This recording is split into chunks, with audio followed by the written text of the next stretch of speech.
All right, guys. I'm just here right now. I decided to go live. I know I'm live a little bit late, but I've been following this development with Brics, and I know this sounds crazy.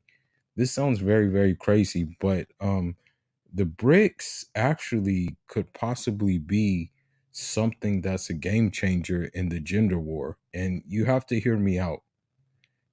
This you have to really hear me out in the what I say.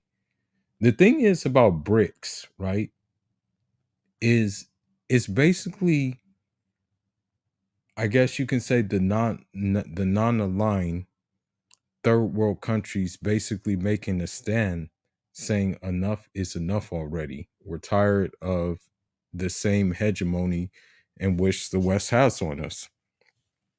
That's basically what these countries are saying. They're saying that, hey, this we're not getting a good deal. We're not getting a good deal. We're trying to break off. And they're saying down with the dollar. That's what BRICS is saying. Essentially, that's what the BRICS is. It's response to the dollar hegemony. So if you equate that, right, um, if you equate that with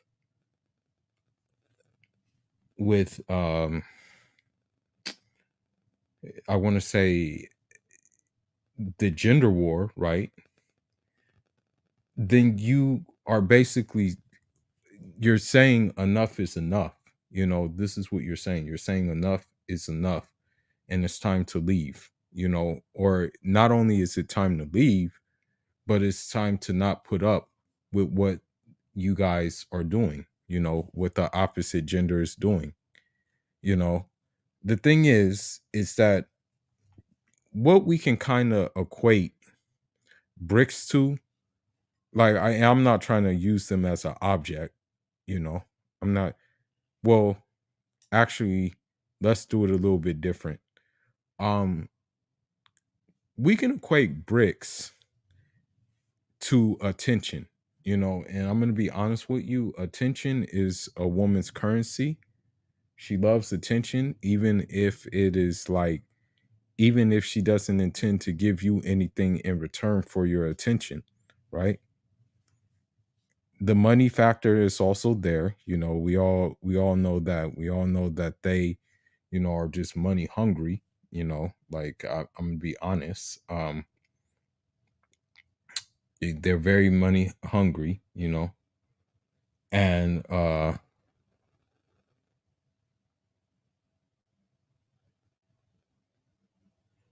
and so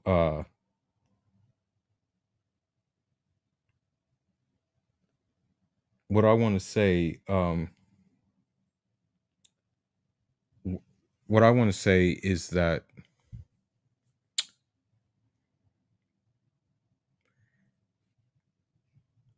by outsourcing your resources, meaning outsource, like, because attention is your currency, or one form of currency.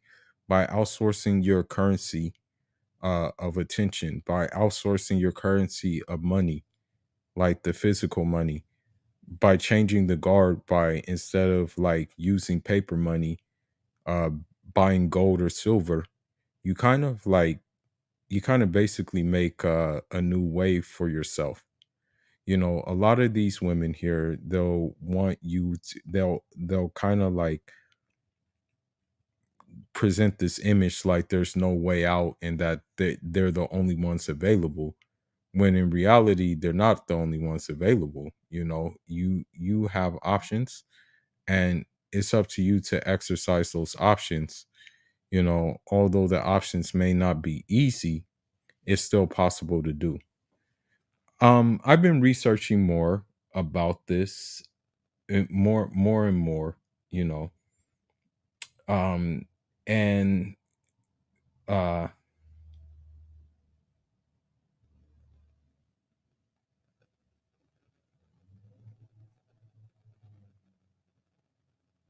the and the this brick seems like it's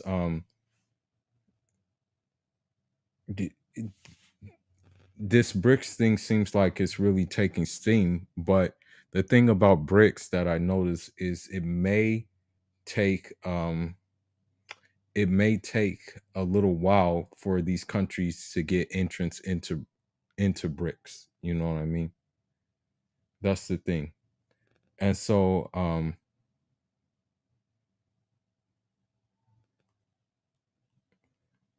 I want to read something, and this news, like Brics has been around for kind of a while. Um so basically, one the foreign Russian minister, the Russian foreign minister Sergei Lavrov, who is a brilliant man. He's a very, very smart man. Um, he said that BRICS is an embodiment of global multipolarity. Um, he said that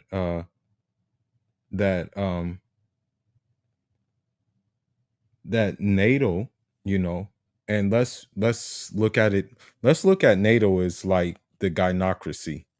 Let's look at NATO as a gynocracy, or let's look at NATO as the matriarchy that we're living under, or let's look at NATO as the sisterhood in which we're living under. Okay, I'm kind of using symbolism for these kind of things because you know certain things are interconnected. And I want to say that global politics and also like just geopolitics overall is interconnected with the gender war because of the simple fact that if there's a place that has an abundance of resources, or if there is a place that has a need of a service or skill, and you have that service or skill, you now put yourself in a position where you can go offer that service and skill where it will be appreciated, versus if you're here, you may have the service and skill of, like, let's say an accountant or a teacher, and it's not going to be appreciated, especially by the modern woman who more than anything else just cares about status. you know I you- they have said it many times in many rooms that all they care about is like status. They're after status. So he said, "We know that American, British, and other European delegations regularly appear in Africa, which, with persistence worthy of a better application, demand that Africans not cooperate with the Russian delegation." So like basically, like women, especially the ones in this country, what they'll try to do is try to like shoot you with this ultimatum that you like basically you better not do such and such action. You know what I mean? Like some of them, they basically tell you that you better not be a man. They kind of present that upon you. But the thing is that you're you need to be a man, regardless. Even if they're against you being a man, you still need to be a man. And you still need to be a true man, and um don't let anything keep you from being that man. You know what I mean? Because at the end of the day, right? Um the end of the day, uh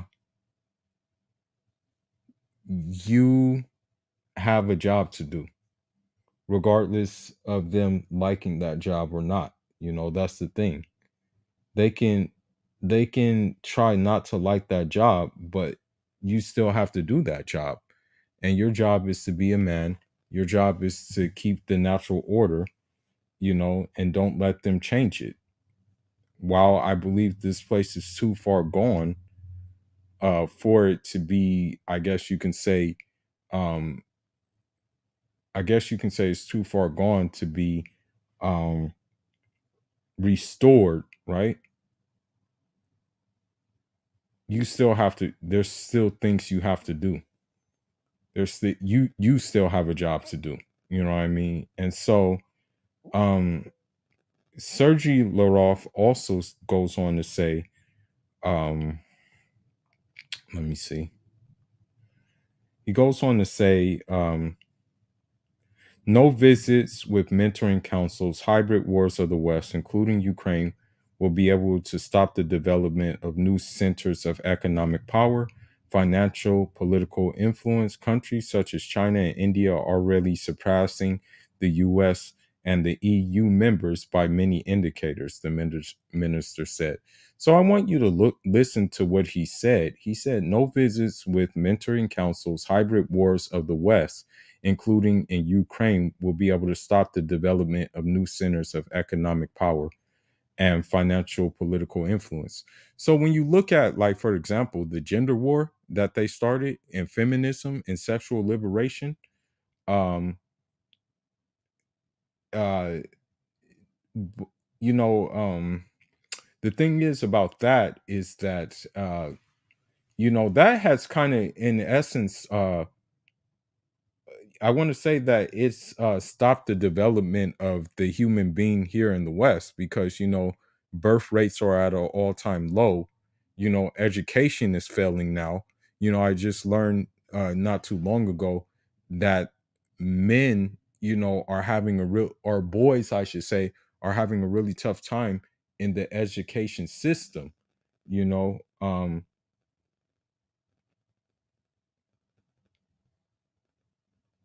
this is a this is what we're going through right now. I hate to say it, but they're actually saying that boys are going to need to be, for example, boys are going to need to be um held back in school because of the simple fact that they're falling behind, you know? And so rather, with this feminism and this the gender war which they started, rather than progress society, you know it has led to a regression in society. As sad as that sounds, it's now like a regression. And it's like, wow, it's becoming worse. It's really becoming worse as we speak. you know um I don't know what to say, really, but yeah, this is what's going on. This is the things that we're dealing with. This is what's happening. Okay. Um. So now I want to get into something that he also said. Let me go ahead and get into it real quick. What he said, but Lavrov, Sergey Lavrov, um,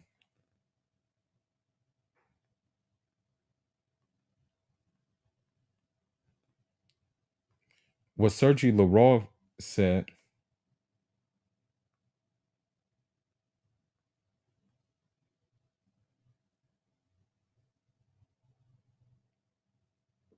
What he said is that Lavrov, and this is coming from the Russian guy, okay, the Russian foreign minister.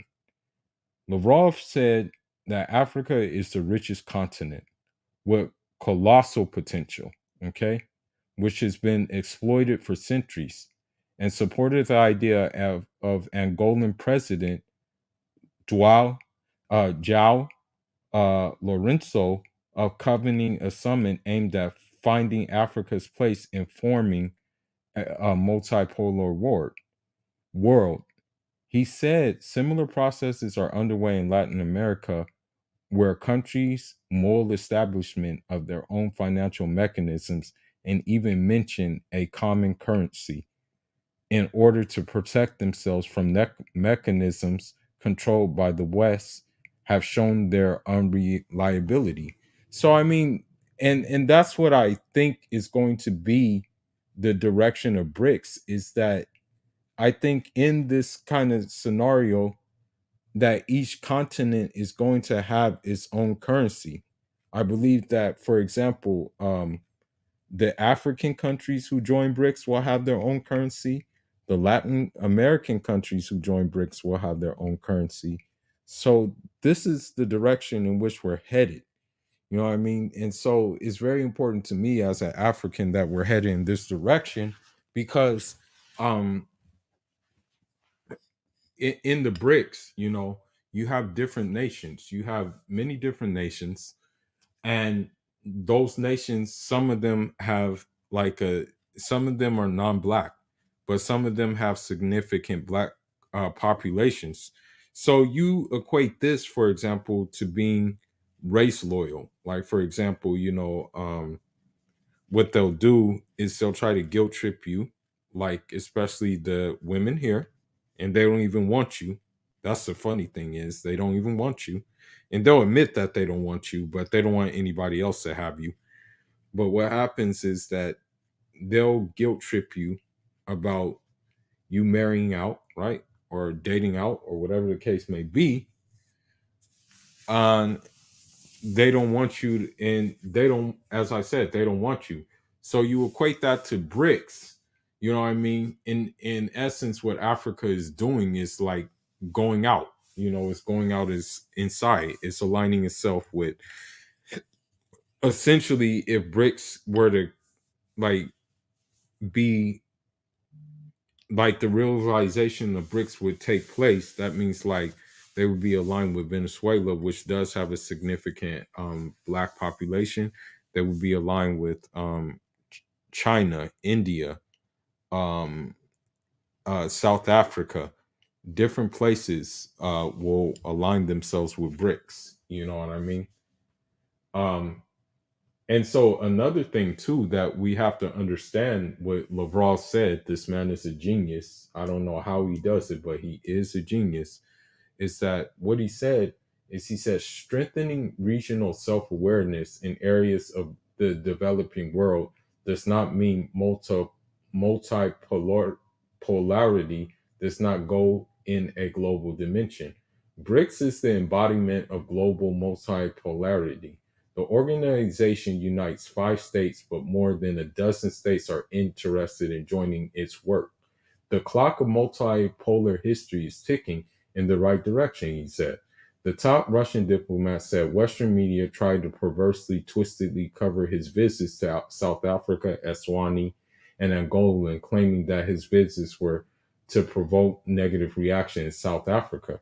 Turning to the meeting with his Eritrean counterpart, Usman Saleh Mohammed, Lavrov said he discussed it with him in the situation in the Horn of Africa, also known as the Somali Peninsula. We welcome the efforts made by the leaders of Ethiopia and Somalia to normalize the internal situation in these countries. We are ready to contribute to such process, he said, and also praised the recent ceasefire agreement between Ethiopia and Tigray People's Liberation Front. About the Russia Africa summit that will take place in St. Petersburg in July, he said it will be focused on four major issues: food, energy, security, technology, and healthcare.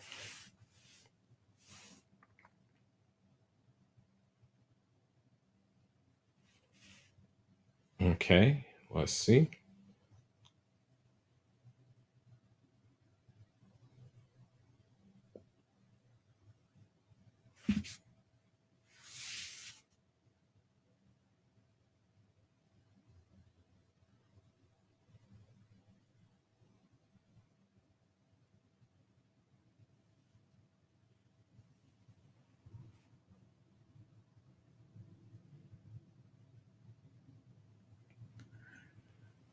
Okay, so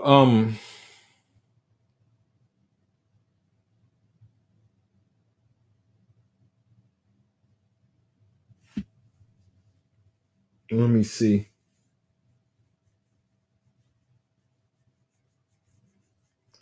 And of course there's counter ones that are arguing against this, what he's saying basically. But let's go ahead and see.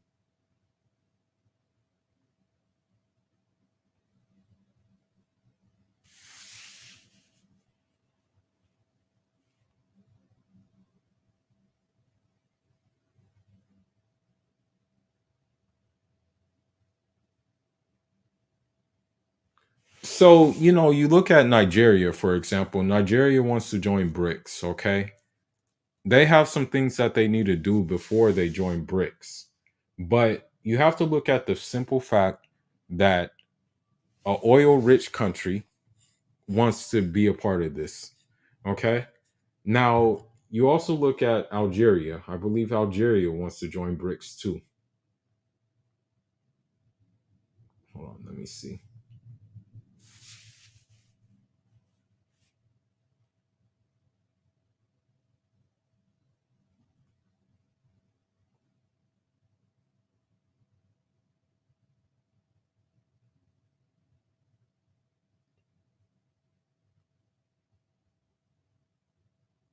Now, and I don't really follow Tunisia.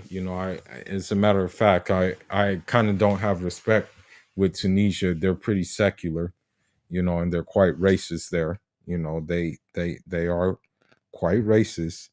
Um, but now you're seeing that Tunisia wants to join BRICS. You know, and so again, it's becoming a bigger thing. Okay, let's see.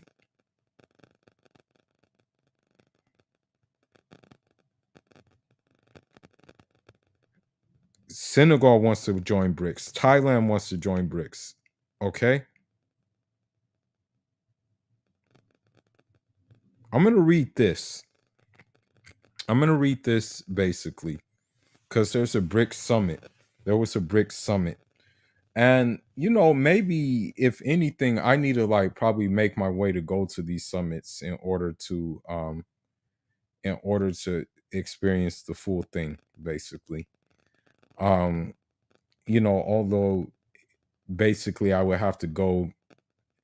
The thing is, I don't know if I can go as a diplomat of my country, but maybe perhaps I can uh go ahead and go, you know. But the BRICS mechanism, comprising Brazil, Russia, India, China, and South Africa, has opened up development opportunities for African countries. Ahmadou Alou Mbe, economist and president of the Sheikh Anta Diop University of Dakar in Senegal, said in a recent interview with CT with CGTN. The 14th BRICS Summit is set to be held via video link on June 23rd with the partnership with the theme of foster high equality BRICS partnership, users in a new era for global development. The BRICS can present new alternatives to financing African economies and facilitate better integration of Africa into the world economy. As an African country felt excluded from the international system, Mbe said, nothing that the continent has been the least funded amid the COVID-19 pandemic. Mbe, Mbe stressed the importance of infrastructure in a country's development. However, many African countries have limited access to international financing to build quality infrastructure, as international rating agencies overestimate the level of risk in African countries, he said. So, with that being said, right, uh, we can kind of look at this in the viewpoint of a modern woman. It's a high risk and it's also a low reward. You know, the in essentially this is what these countries are saying. These countries are saying to Africa that like yeah, we see the potential. We see you, but you may be too much of a risk for us to finance you. That's what's happening. That's what's going on. And so with that being said, this is why the BRICS thing seems more appealing now. BRICS definitely seems more like more people would want this option. you know So and Bay stressed the importance of okay, I read that. The scholar also held the cooperation with China in project financing, which is not linked to the ratings of international agencies and infrastructure such as Senegal's Ilatuba Highway.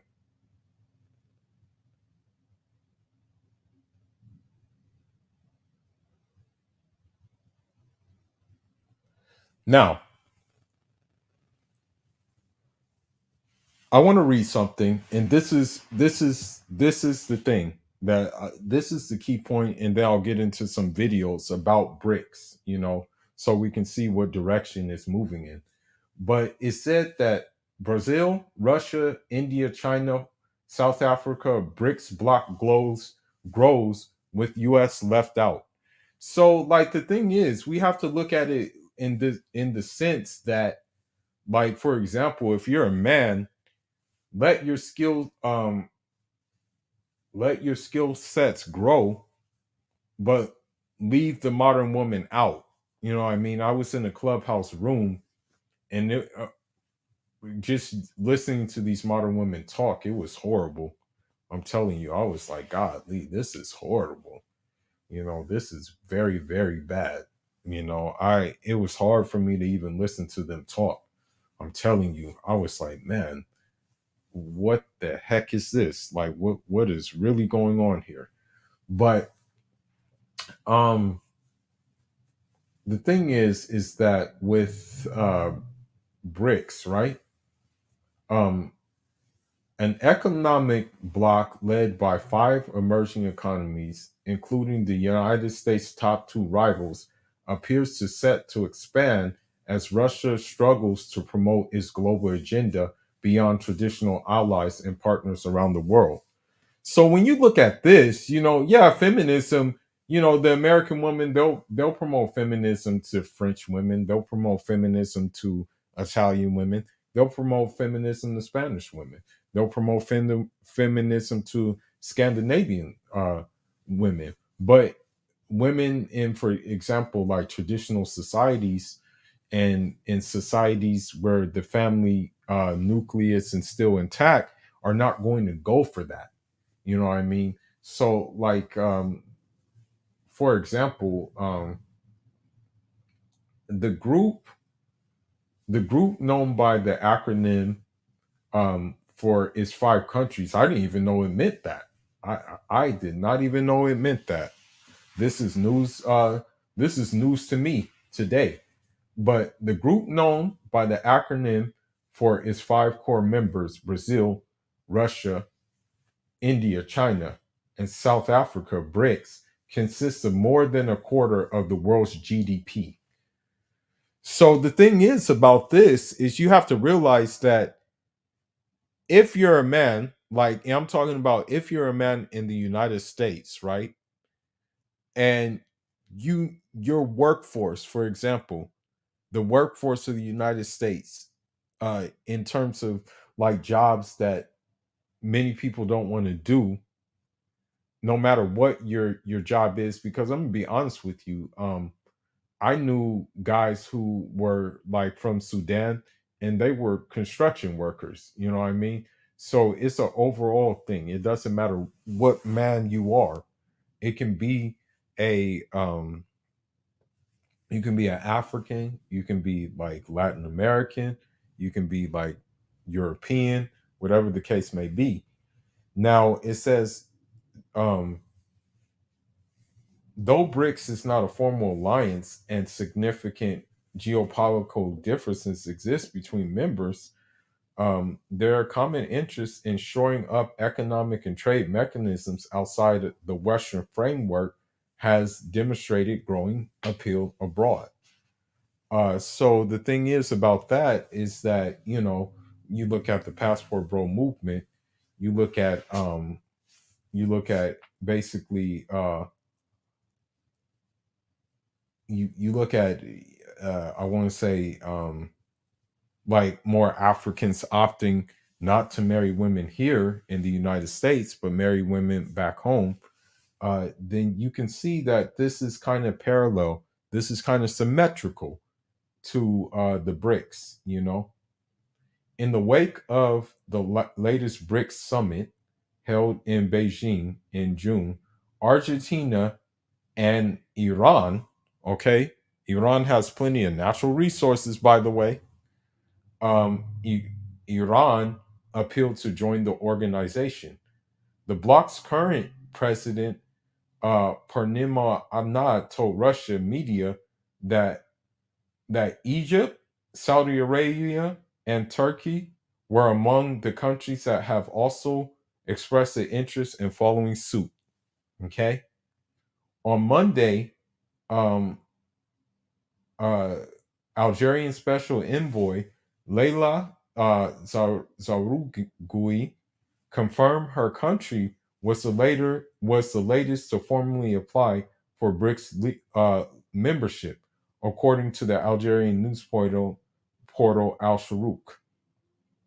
Speaking at the latest BRICS summit hosted by China, Algerian President Abdelmajid Tebboune argued that the continued marginalization of developing countries with the various institutions of global governance constitutes a sure source of instability, inequality, and development.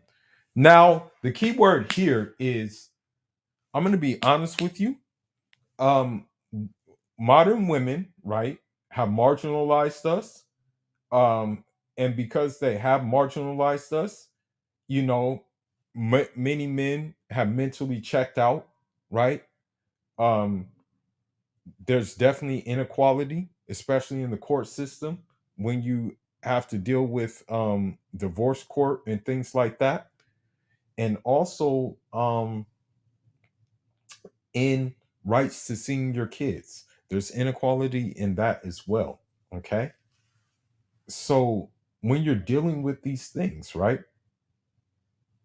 um it hinders the development of a man.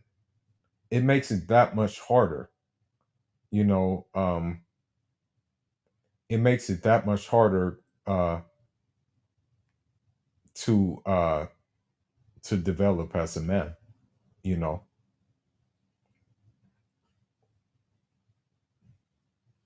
Now it further says that he discusses Algeria's commitment towards building a new international order that includes our collective security based on the stability and prosperity of each of us. Tebboune was one of the 19 world leaders to participate in the expanded BRICS format and was joined by the heads of the five BRICS members as well.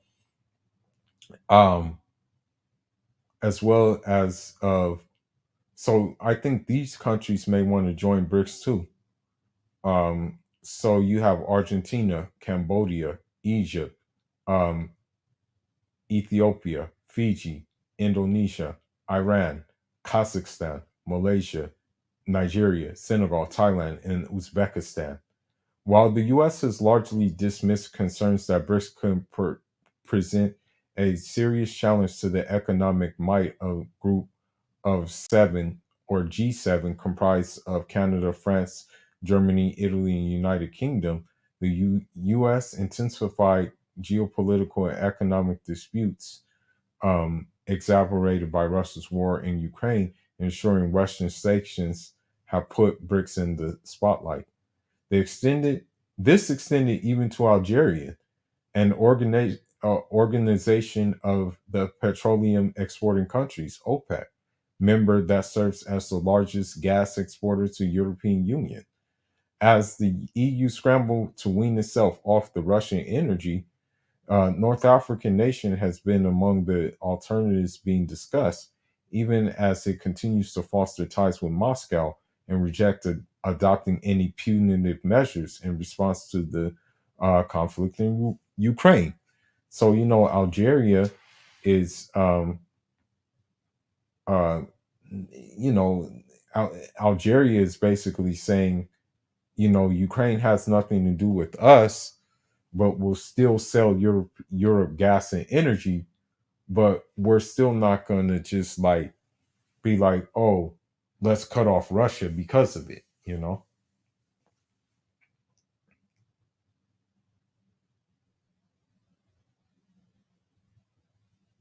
Let's see.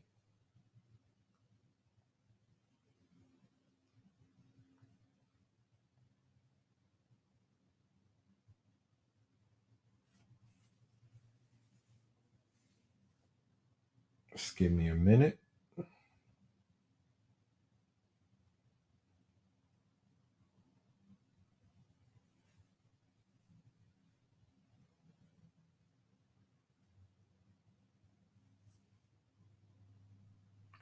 So the leader of China, um, um, Xi Jinping, um,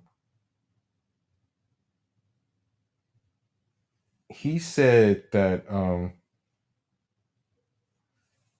in the past, humanity has gone through the scourge of two world wars and the dark shadow of the Cold War. The tragedies of the past tell us that hegemony, group politics, and bloc confrontation bring no peace or security. They only lead to wars and conflicts.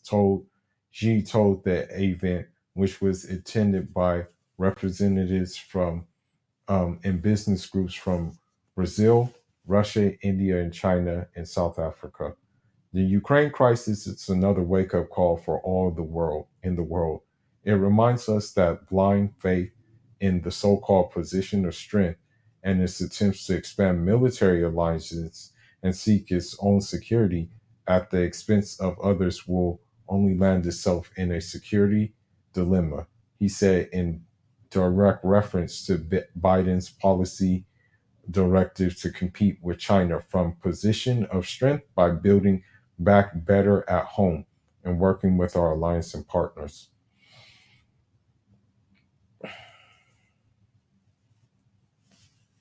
Let me see.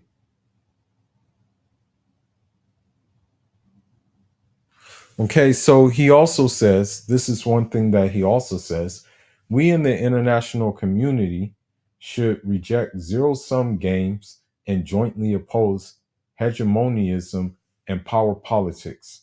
We should build a new type of international relations based on mutual respect, fairness, justice, and win win cooperation, he said.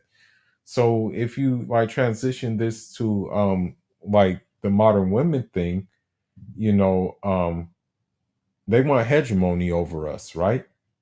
And basically, what that means is that they want us to be okay with all the actions that they do, even when they're wrong, but still, um, if we do something wrong, or if they just feel like leaving at the drop of the hat, they want the freedom to just go ahead and just leave while not being held to account for the damage that they did before they left, and they want you to be just okay with it. That's the thing. um Let me see.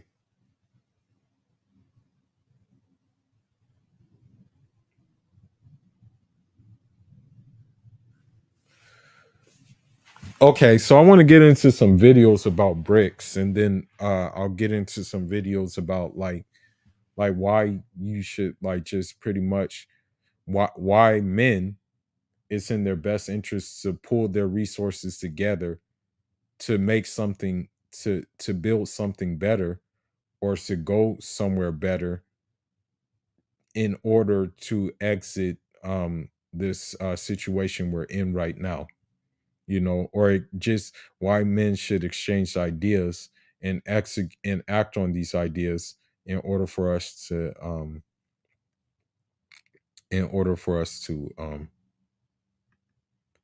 basically make something different. But let's see. First, let's see about Nigeria and BRICS, or let's just see about Senegal and BRICS first.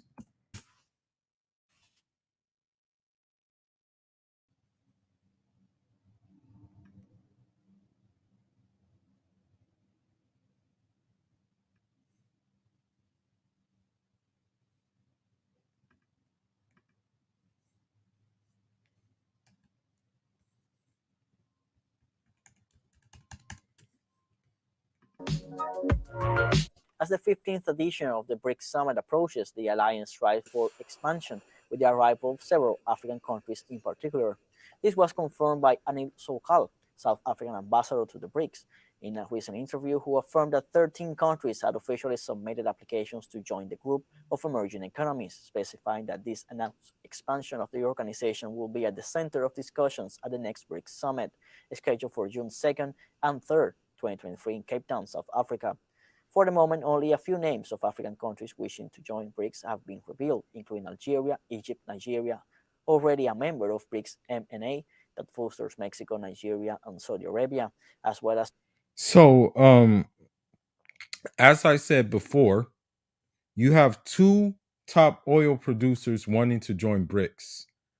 You have Algeria and you have Nigeria. Okay, this is going to be something that's we have to pay attention to because of the simple fact, um, if they join BRICS and these are two oil producers, then I predict that the effect of that will be that the prices of gas will increase over here for the simple fact that they're probably going to deal with a different currency than dollars. So what will happen is America will probably have to look elsewhere for gas, and then they're going to be like, okay, well, since you're kind of like strapped for gas, we're going to charge you like a lot. But the fact of the matter is, the fact that they want to join BRICS goes to tell you what time it is. Sudan and Zimbabwe. This extension intends to reinforce the So, and unfortunately, you see what's going on in Sudan, and it seems like Sudan also wanted to join BRICS. But let's hear it again. This extension intends to reinforce the importance of this extension intends to reinforce Mexico, Nigeria, and Saudi Arabia, as well as Sudan and Zimbabwe. This extension intends to reinforce the importance of the economic alliance on the international scene, comprising Brazil, Russia, and South, with a contribution that will reach 31.5% of world gross domestic product in 2023 compared to 30.7% for the G7. The BRICS are considered to be today's major emerging powers. Okay.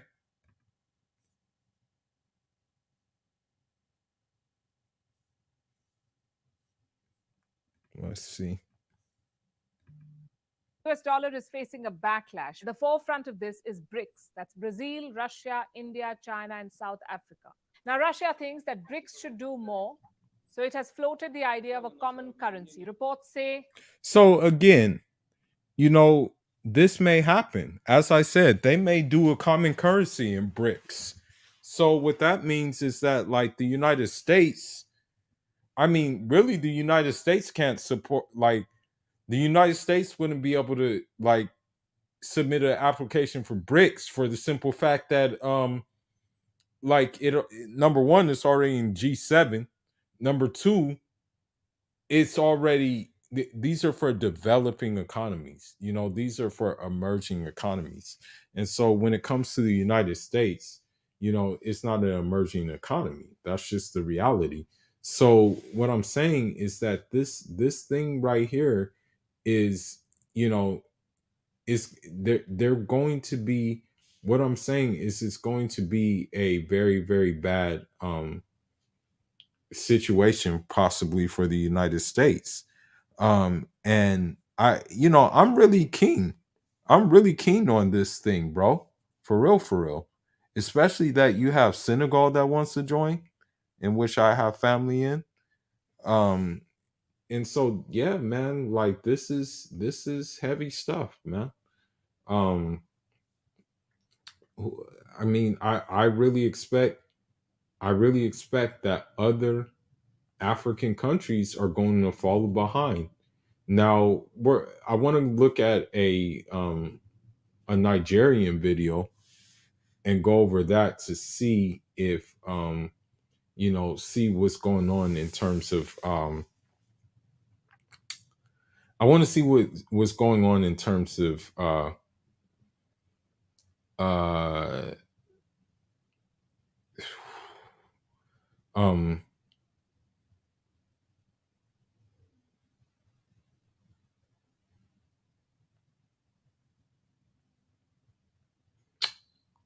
um what was I about to say? I want to see what's going on in terms of like what would keep Nigeria held back from joining BRICS. But let me finish what she said. They're working on a proposal which is likely to be taken up in August. That's when the BRICS summit will be held in South Africa. How will this happen? Some of this is already happening, like the settlement of trade in national currencies. India has an agreement with Russia. It's called the rupee ruble trade mechanism, but Russia has more expectations from India. It is banking on India for more support. And Russia has similar hopes from China, and it's not going to be easy. Will China, that wants the yuan to replace the US dollar, agree to a BRICS currency? And would India want economic integration with China, especially given the challenges at the border? These conflicting priorities are the biggest roadblocks before the BRICS today. The US dollar is facing a backlash. The forefront of this is BRICS. That's Brazil, Russia. Okay, let's see.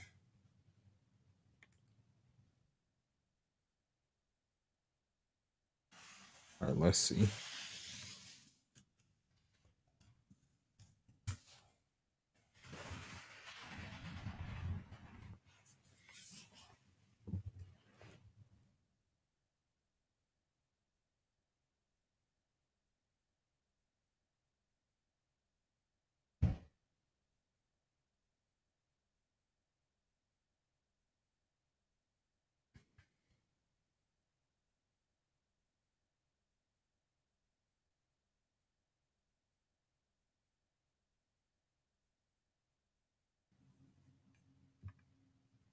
Here's one thing you need to do before buying anything online. Don't spend another dime on Amazon until you watch.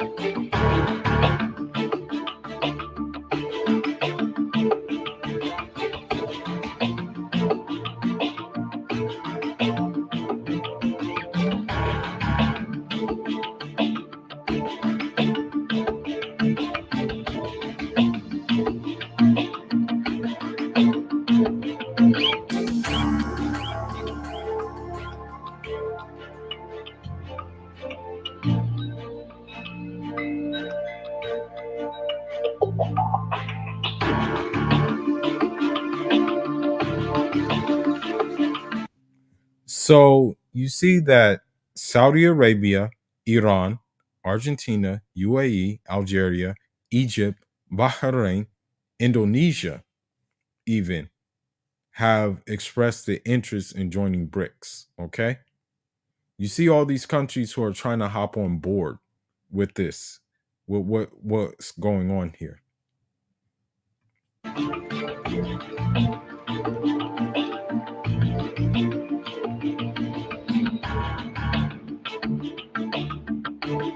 And so you look at the fact that BRICS represents around 1/5 of the world's economy. I'm not sure what how much United States represents, but again, I'm very very keen on these developments. I'm very very keen on these developments. It looks like it's going to be good. You know.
So I think that, like, because this BRICS thing, I think what's gonna happen is they're gonna iron out some things. They're gonna iron it out, and then once everything is ironed out, I think more countries will hop on board. Basically, you know.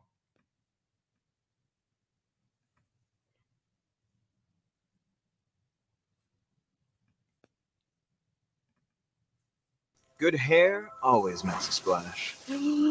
Your hair is amazing. So moisturized. Hi, I'm Steve Clemens, and Well, you look at ads like that, and you see the agenda they're trying to push. You see that there's like a male mermaid. That's just an example of why this BRICS thing is more appealing to me. You know what I mean? Because you look at the powerhouse countries, or the potential powerhouse countries in which they may, which may be able to join BRICS. You look at Algeria, you look at Senegal, you look at Nigeria. You know, this BRICS thing could contribute to the infrastructure of these countries. And if it's going to increase trade in these countries, then this is going to be a good thing. I have a question. Can President Biden convince African leaders that America is a better partner than China? Let's get to the bottom line.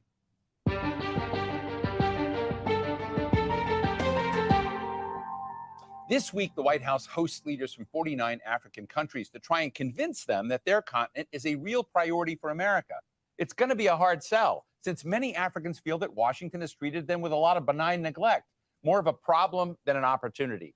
And that's the thing, you know, and we can translate that to the gender war, that, you know, like, when some women will try to come out at bat and say, you know, we're sorry, you know, we did this, we did that, and things like that, and try to convince us to stay, try to convince us not to, you know, go our own way, or like do these things. But the thing is, the damage has already been done already. The damage is already done. You know, there's no turning back. So with that being said, um yeah, you know, the United States just doesn't want to lose its grip. And the thing is about it is, like, it's the same thing with them. They don't want to lose their grip, you know. But let's continue. A place that's full of precious minerals that we want, like lithium and cobalt, which America needs for its electric cars, but also a place loaded with security concerns and humanitarian crises and corruption. Meanwhile, Russia's kind of zoomed to the top as Africa's Things that they cause, though. Things that America caused. #1 weapons dealer, and China's trade with African countries has reached a record $261 billion last year. That's about 5 times more than the U.S. An African youth survey by Ichikovitz Family Foundation found that 77% of youth across the continent identified China as the most important nation for Africa's future, not the United States. Plus, China deals with whatever government is in place, no questions asked, while the U.S. cherry picks its allies and offers lectures about democracy. And then another thing that the United States will do too is that when that government when that government is not to their liking, they'll just be like, okay, the hell with him, then we have to delete him. You know, that's the one thing that the United States does as well. You know, they're known for this. So can the U.S. Africa Leaders Summit here in Washington, D.C. turn things around? And what can America offer that Africa really wants? Today, we're talking with Arikana Chihombori Kwao, the former ambassador of the African Union to the United States. She's also the founder of the Africa Diaspora Development Initiative, which aims to link Africans abroad back to the continent. Ambassador, it's such a pleasure to talk with you today. This big summit is going on right now in Washington, D.C. You're in Zimbabwe. I guess I want to start by asking you, what do the... And I want to say something too to these hyenas. Is that, like, the thing is, many African women are in position of, like, are in a better position than you are.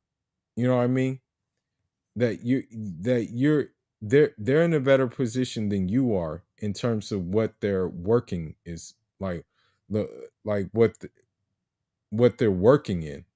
You know what I mean? And you're saying, um and you're saying basically that, oh, these women are oppressed, oh, these women are this, that, and the other. Um, and the thing is, it's like, he, hey, you know,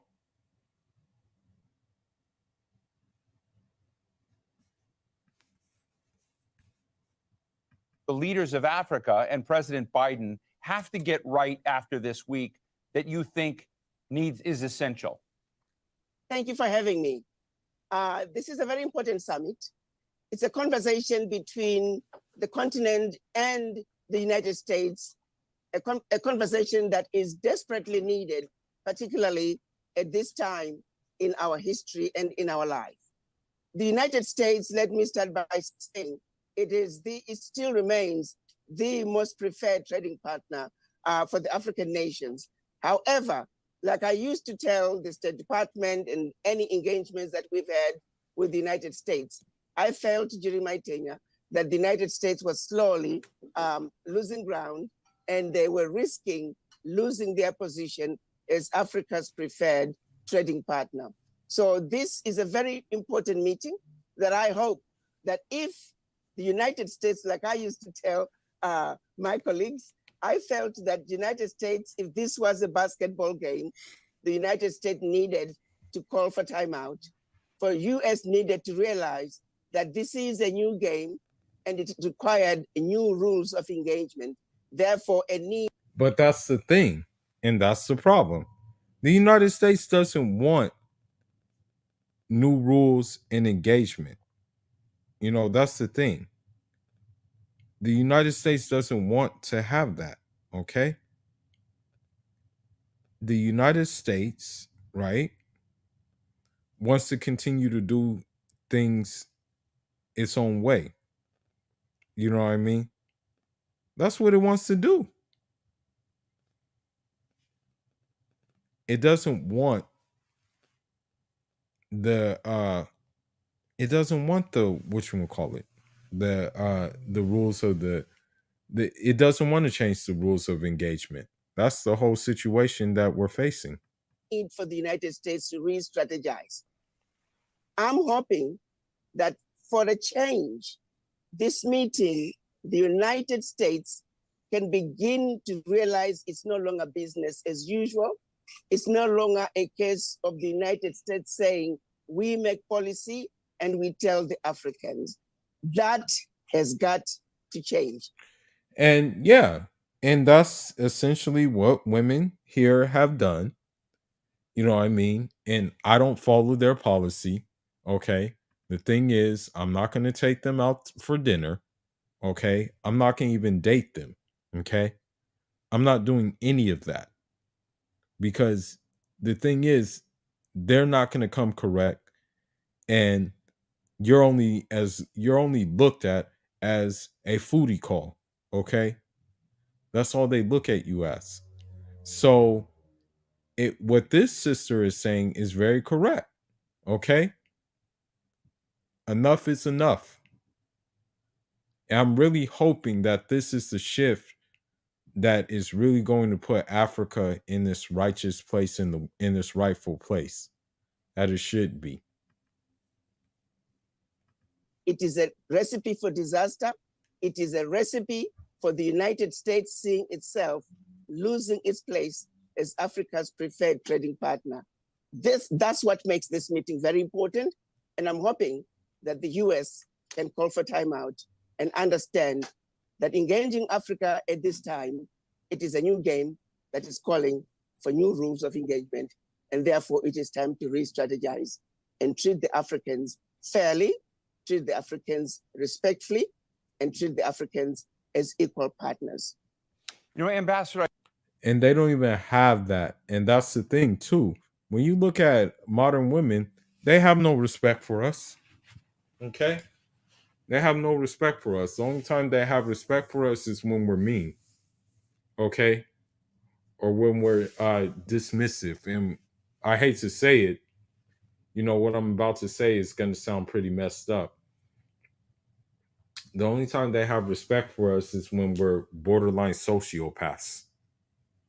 as sad as that sounds, but it's just the truth. I think one of the things that I'm trying to be sensitive to is that we often, over in the United States, as you know, and you were the ambassador of the African Union, tend to talk about a continent as opposed to individual countries and nations, of which there are 54. There are 49 heads of state here in Washington this week. And are we making a mistake?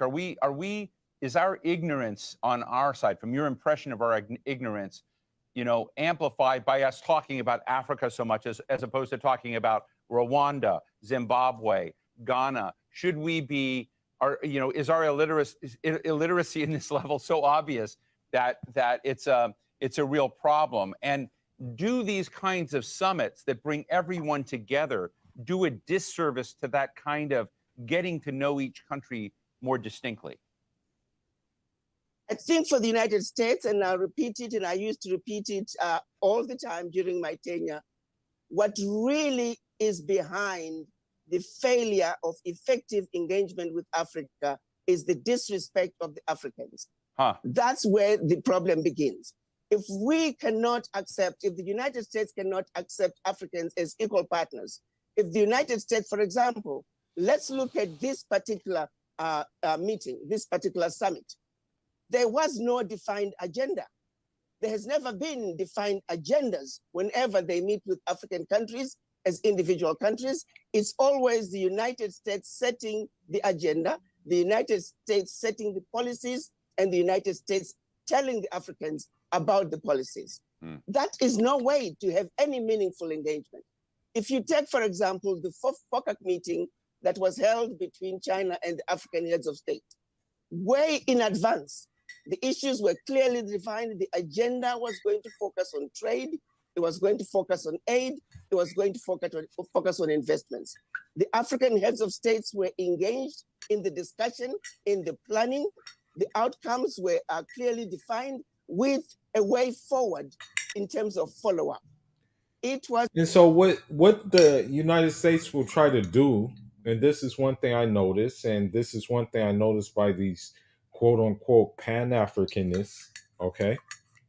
Or I should say pancake Africanists, is that they'll try to guilt trip you for and guilt trip Africans for aligning themselves with China. But this woman is clearly telling you that China is not a colonizer, that pretty much China met them on their terms.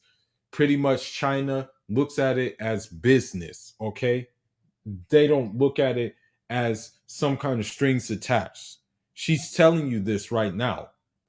Whereas America, there's always going to be some strings attached, okay? That's just how it is.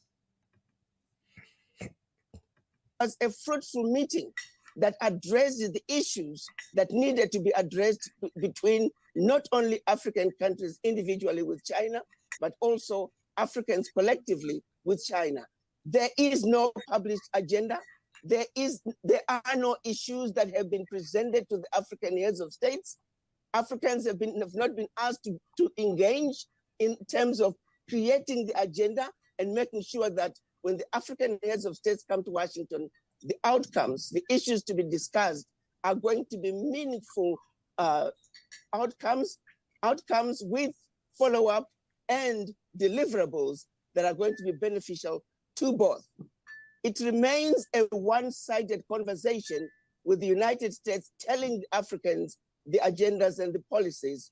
The Africans are not on the table to discuss issues pertaining to us, wherein lies the problem.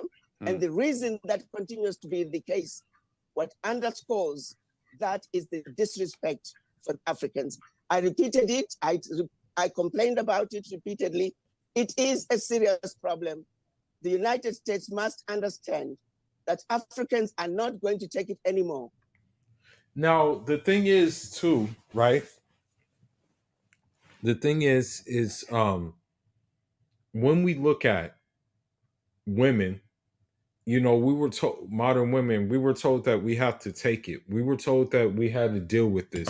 We were told we have to tolerate these kind of like just degenerate behaviors and these kind of behaviors that lack not only lack accountability, but lack simple self-awareness. Okay? So it's it's really it's really high time, right? It's really high time that we um uh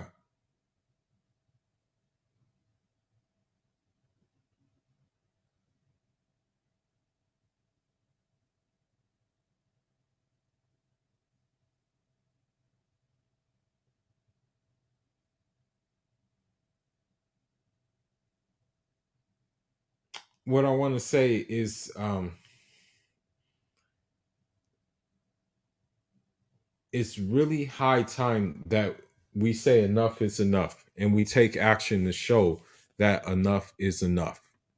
If you don't treat the Africans fairly, United States is going to see itself slowly losing ground to China, to Russia, to all other nations, because without respecting the Africans, without treating the Africans as equal, without understanding that exploitation and abuse of Africa simply cannot continue. This meeting, this summit, is going to be yet another gathering with no outcomes, no deliverables until the next summit. I'm sorry, but the disrespect of the Africans is at the bottom of it all. Agenda for this meeting should have been set out in advance. Africans should have been involved. Without the involvement of the Africans in these discussions, this is a useless meeting. I'm sorry, but that is the fact. No, I am very grateful for your candor. And it sounds to me, I mean, I think there was a lot of criticism of the last summit like this under President Obama, that there was like no follow through. And, you know, it's one of the big questions I'm asking is, how do you make a big bang summit where everyone comes over? It's like checking off the box and say, okay, we've done Africa. Now we can move on to other things. How do you make that something that's a more sustainable and a more continuous engagement of the United States with Africa? And what I'm hearing from you is frankly a lot of disappointment. And I'll be right back. Just give me a minute.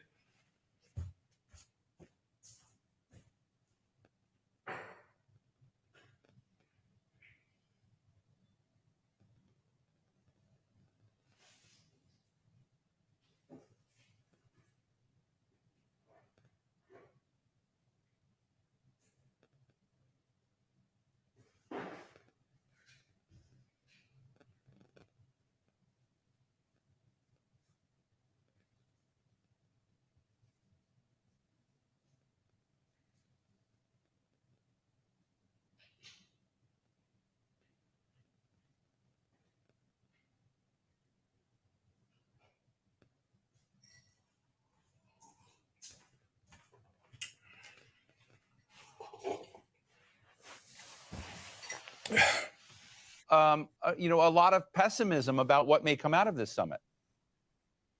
Well, the point of the matter is already, you know, nothing is going to come out of it because it is a one-sided conversation. Yeah, and that's what I'm saying, bro.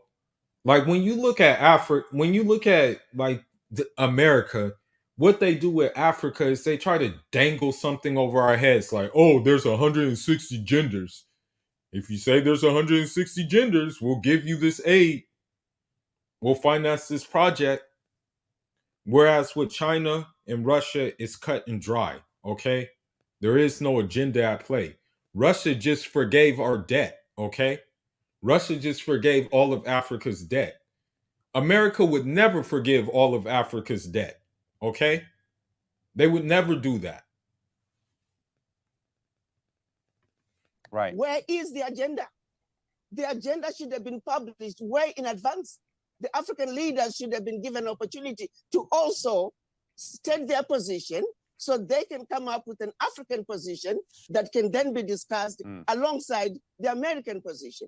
So the fact that it is a one-sided conversation, that is yet going to be another useless meeting with no outcomes. But again, I'm going to keep emphasizing the reason this is happening is because there is a disrespect for the Africans.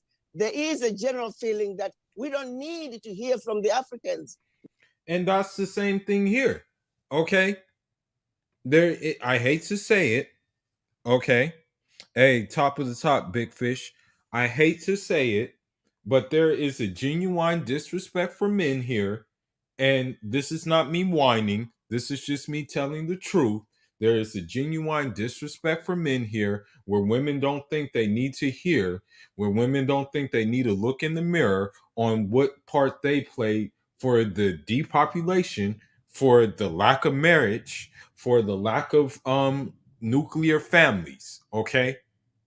Because we all know that women control the access to the cordial relations, okay, to the consensual relations, okay. So they're basically um they're basically the you know what I mean, I guess the gatekeepers of that. All right. And so they don't respect us. uh they don't respect us, right? So this is why it's like it's very bizarre to me. All right. But let's continue with what this sister has to say. She's pretty based, by the way. This sister is pretty based. And you know, for an older woman, you can tell that she's still a woman, just judging by how she carries herself. You know, she's in a position, a very important position, but you know, ironically, I don't get no masculine vibes from this woman. You know what I mean? I don't get masculinity from this woman. Well, let's continue. Their opinions do not matter. That wherein lies the problem. Why were the Africans not consulted? Why were the Africans not part of an agenda? Why was there not even an agenda like what happened during the FOCAC meeting with China? Those are some basic issues. No head of state. President Biden would not pick up and go to meet with any other leader in the world without an agenda. That simply doesn't happen. Right. So what makes the US think that they can engage African leaders without an agenda? Come to Washington, let me tell you what I want to do for you. Come to Washington, let me tell you what you need to do in your countries. That game is an old game. Right. It's not going to work anymore. To be honest with you, if I'm to speak the truth, I hope a lot of heads of states don't come, because it is an insult. It is an abuse of the African leaders. It's a disrespect of the African leaders. Where is the agenda? Please respect the African leaders. Do unto them what you would want done unto you. So it's really a simple ask.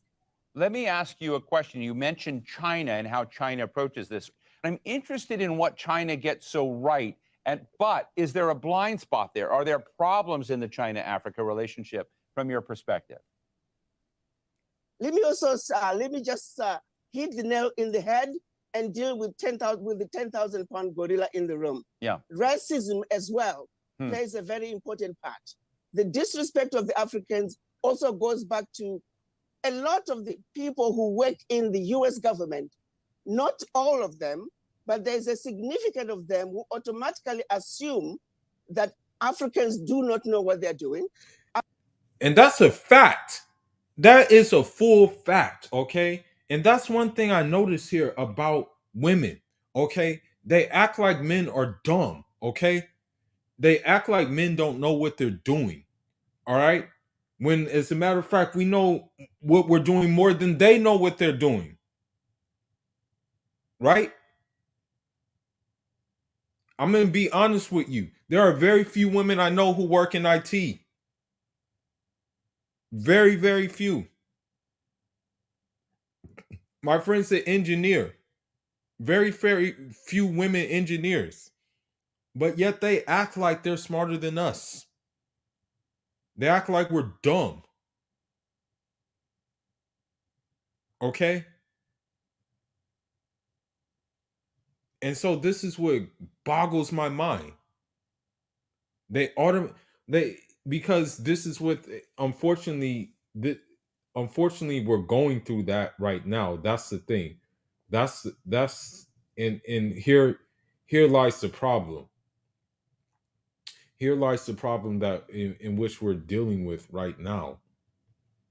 Is the fact that are men are unfortunately, as I said before, before this video started, unfortunately men are falling behind because they're, it's sad to say it, but they've been incentivized to fall behind. Okay? Because of this gynocracy. They're now incentivized to just basically fall behind. As sad as it sounds, okay? But yeah, I'm not gonna lie. There is like sometimes blatant racism in American politics, in Western politics. Some, I'm gonna be honest with you. Yes, indeed, there is blatant racism. All right. As sad as it sounds, that's the truth. Is that there is somewhat of like blatant racism when it comes to dealing with these people. Well, let's continue. Africans need help. Africans need to be told what to do. And racism is also at the bottom of it all. We need to address the individuals who are going to be visiting Africa, engaging Africa. They must understand that Africans are equal to them. But when one goes to Africa with a sense of superiority, wherein lies the problem, because you are not going to engage those leaders who are going to come to the table as equals. You go in feeling superior, you come back feeling superior. That is not an issue with the Chinese. The Chinese are coming in. The Chinese, yes, if you don't negotiate with them and they win the game, then that's your fault. But they don't come in feeling superior.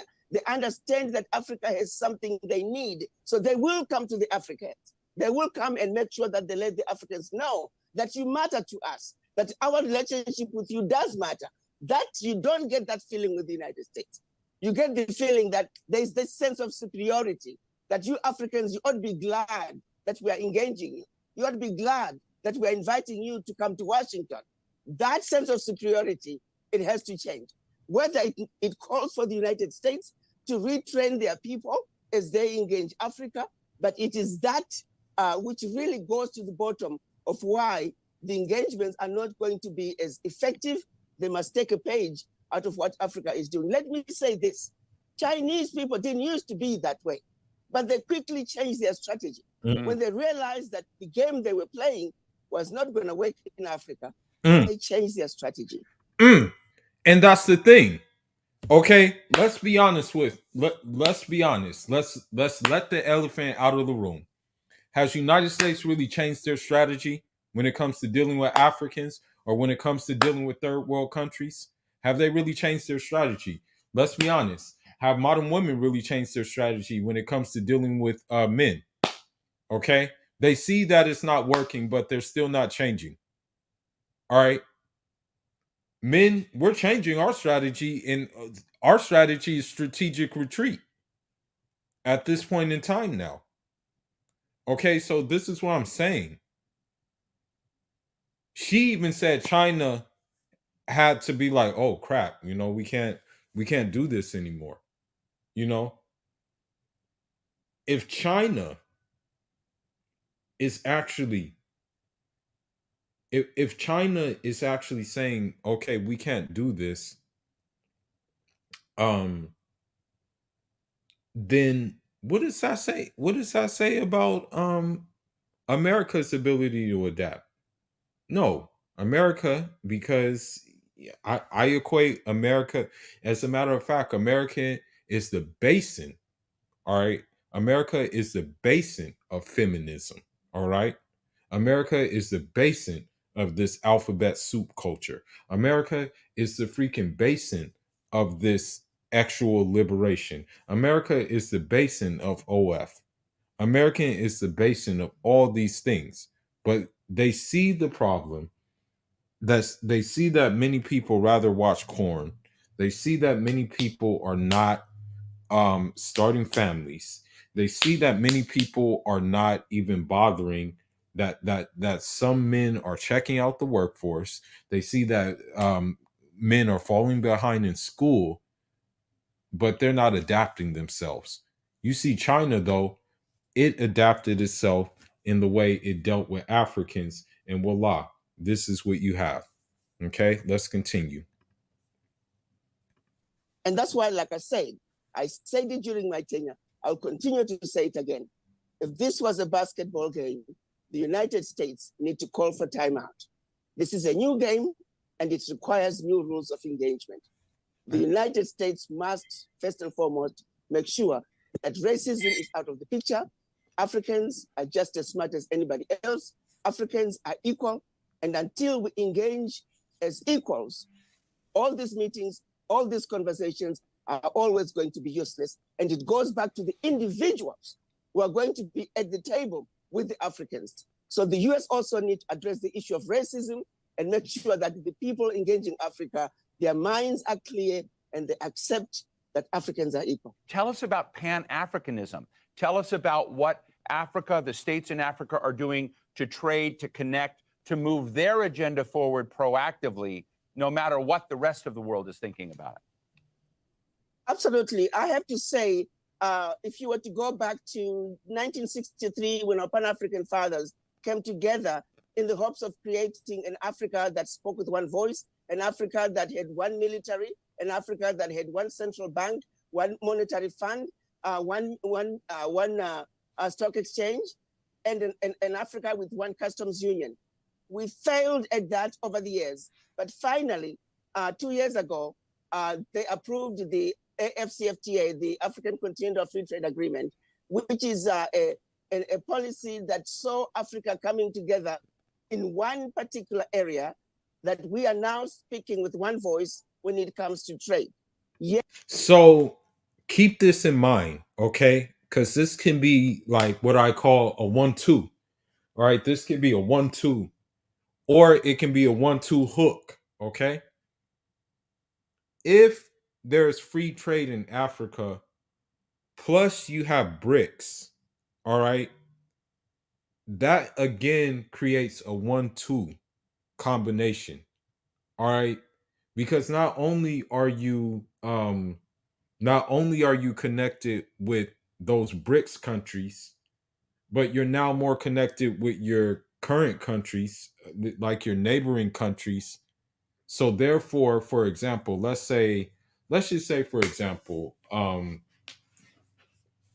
let's take an example that let me try to think of a hypothetical situation. Let's just say that Nigeria has hectares of rice. Let's just say that Nigeria has hectares of rice. But it needs something else from, like, let's say Niger. Like, let's say it needs something from Niger.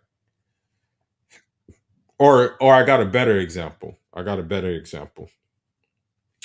Let's say that Cote d'Ivoire, it has cocoa. It has like a lot of cocoa, right? But it needs to have it cultivated into chocolate. Okay, like chocolate bars or something. Let's say that one of the BRICS countries has the means to do so, the means of production to do so. All right. They simply could be like, hey, this is what we have right now. We're trying to cultivate this chocolate. How can you help us? The BRICS country, whether it be like, let's say Brazil or something like that, or another one, will be able to cultivate that cocoa at a very cheap price, or it gives them the means to do so. Then that country, now Ivory Coast, can turn around and say, well, now that we have the chocolate bars, let me get some rice from Burkina Faso in return for chocolate, or something like that. Like, just that kind of scenario, that kind of dynamic. You know what I mean? But let's continue. Yes, its implementation is a monster.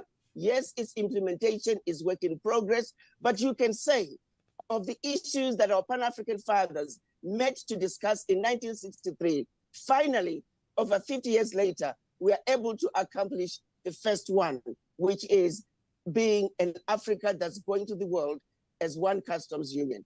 The spirit of Pan-Africanism, it has taken us a long time to really begin to come together to dismantle the Berlin Conference, which of course, for those who think, oh, Berlin Conference is a thing of the past, think again.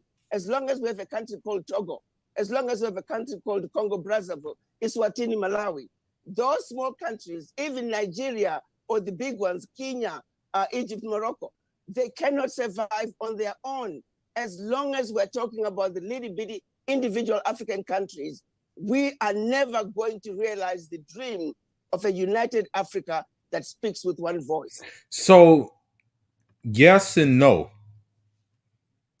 I do agree that Africa should speak with like one unified voice, but I don't agree that it should be like one continent, just like one big continent altogether, like with all the countries combined.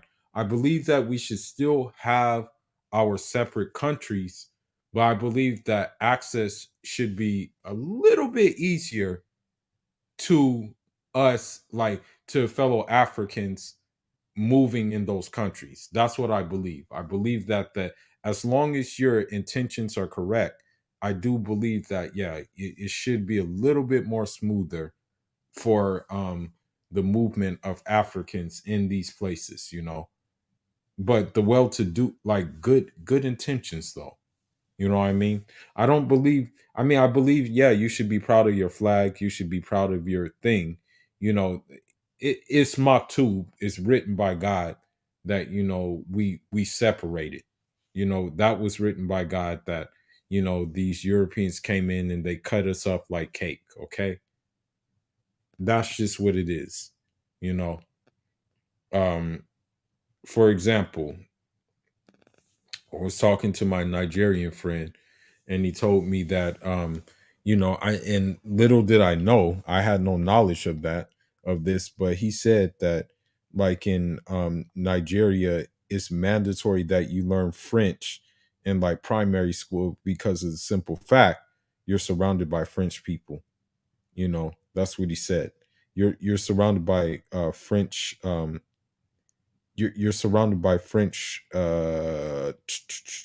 French countries, because when you look at it, I mean, what does Nigeria border? Nigeria borders um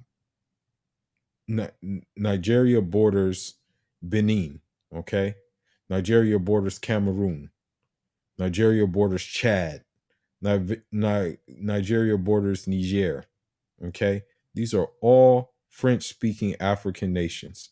So I kind of understand why they had to take I understand why they had to take the what you would call it, the um the French courses. But let's continue. And until we dismantle some of those borders, until we begin to wake ourselves up as a people, until we begin to realize that the colonizers and the rule of divide and conquer left us feeling inferior, supremacy, white supremacy was introduced from the very onset when the colonizers came to Africa. We were taught to believe that everything African was bad, everything European was better. And we still continue to suffer from that mentality. So yes, while we demand that the West and those who don't look like us Africans treat us equally, realize that we are human beings just like they are, we too as Africans, we have a lot of work to do on a personal level, where we must also believe, truly believe, that we are equal to everybody else on earth and that we are capable. That also is a disease that we need to realize as Africans. Let's wake up and realize that white people are not superior to us. Chinese are not superior to us. We are just as good as anybody else. That is a serious challenge because we still have people, even when you look at issues that we could stand up as a people and push back. You see ministers from the Western world going to Africa, and they basically can, I've seen them say some of the most ridiculous things to the Africans.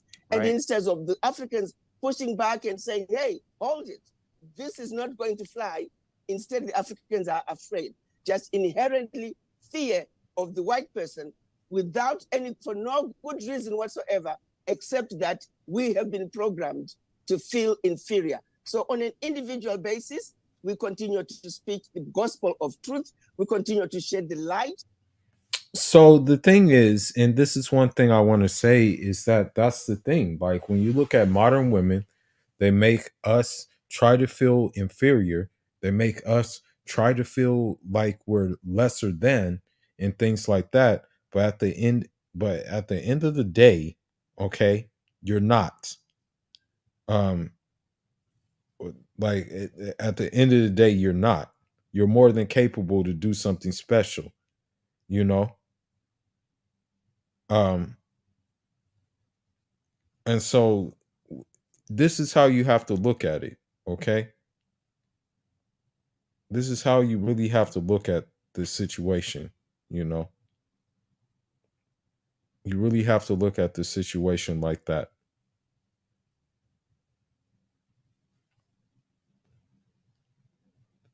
All right.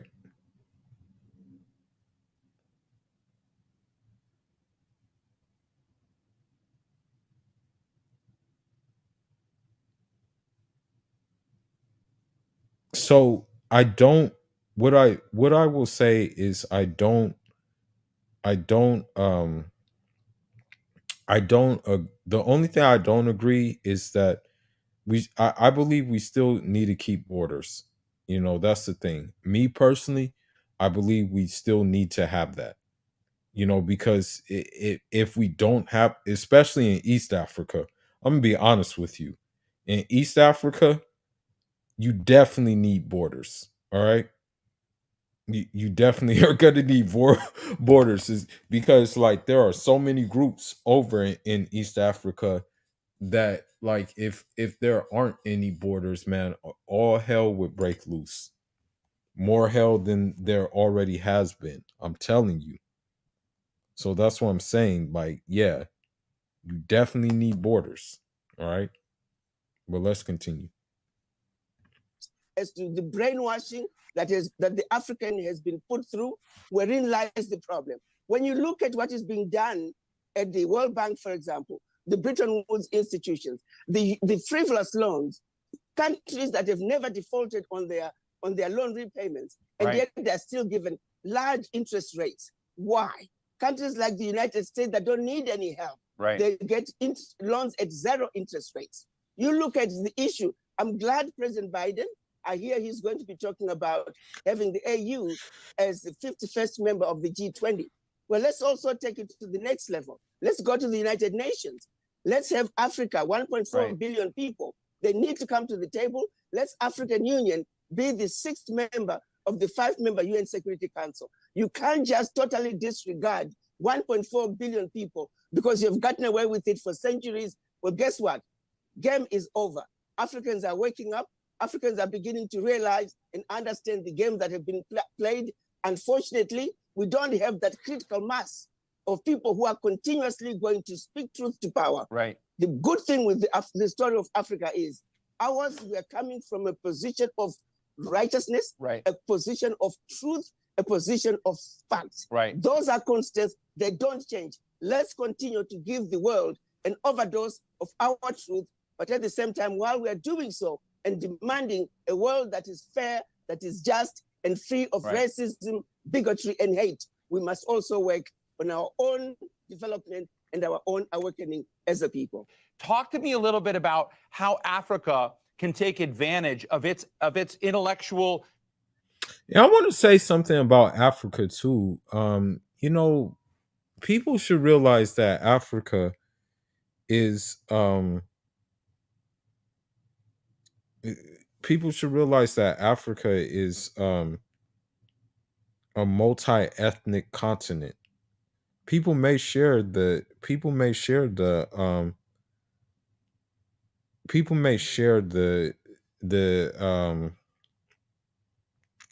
the same skin tone, right? But it doesn't necessarily mean that, you know, they're the same people, you know. maybe they have the DNA strand that's the same. But yeah, man, like just understand that, understand that it's like it's it's different.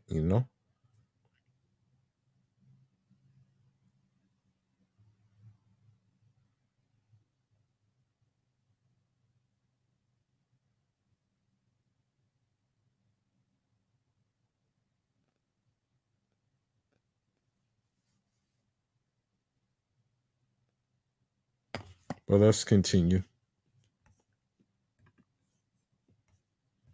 Connection and assets to entrepreneurs who have left but may want to help Africa back, because this is one of your major initiatives. Absolutely. The brain drain that started over 400 years ago, when the best and the brightest and the fittest were taken out of Africa forcibly.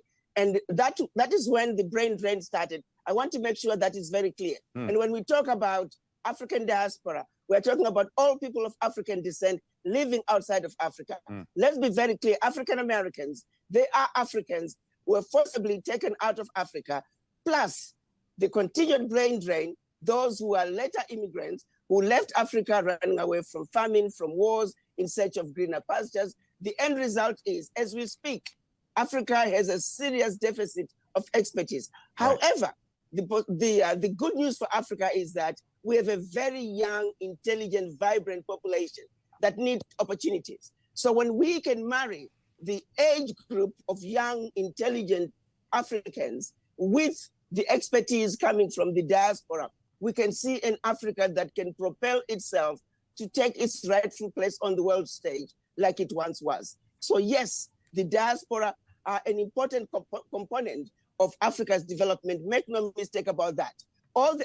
Yeah, and I'm not saying this in the sense that everybody should do it, but I'm just saying in the sense that like it's I'm just saying it in terms of um uh um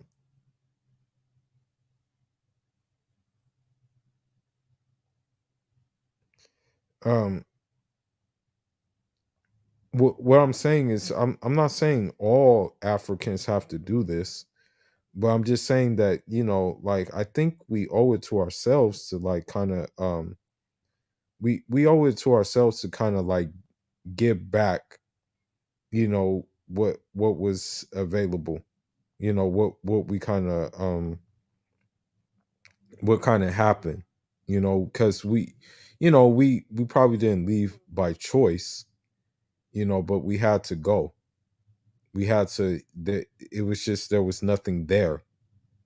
There was nothing there for us, you know what I mean, in terms of infrastructure and things like that. So we had to leave. But now that we see what's going on, I think we're obligated to like maybe add our contribution to it. You know what I mean?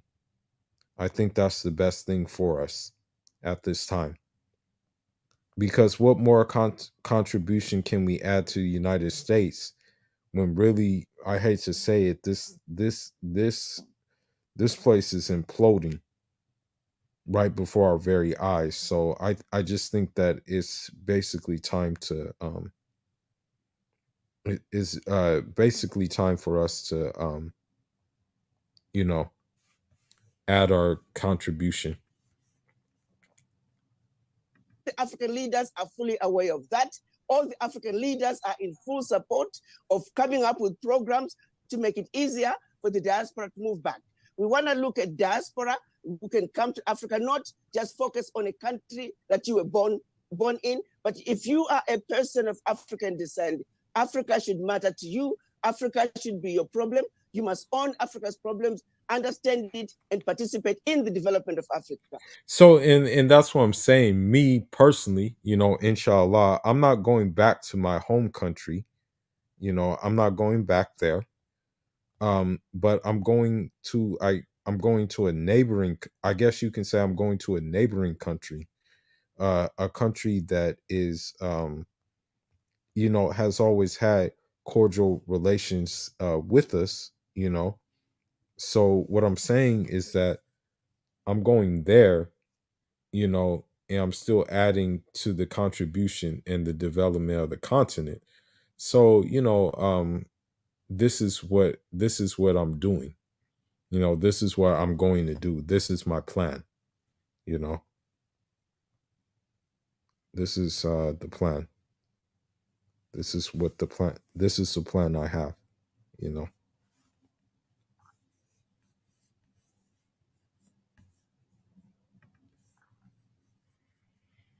For when we have a stable Africa, it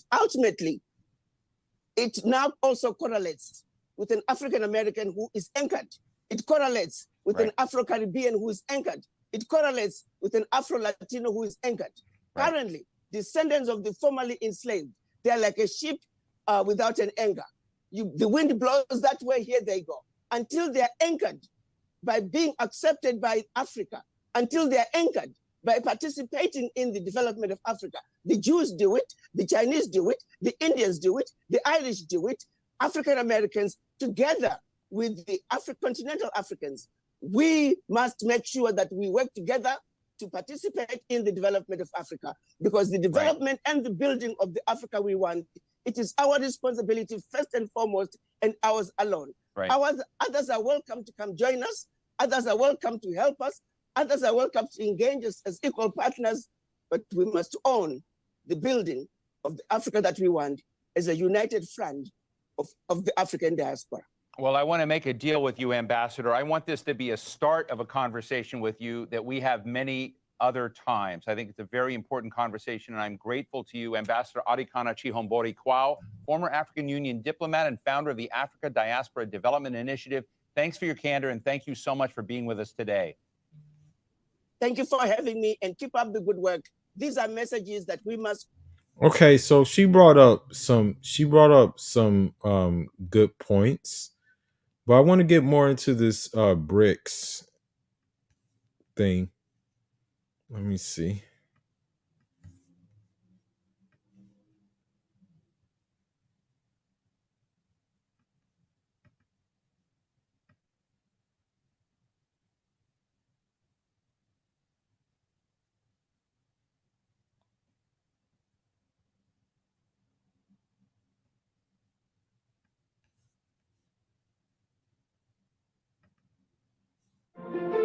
Grammarly Go is a groundbreaking AI assistant.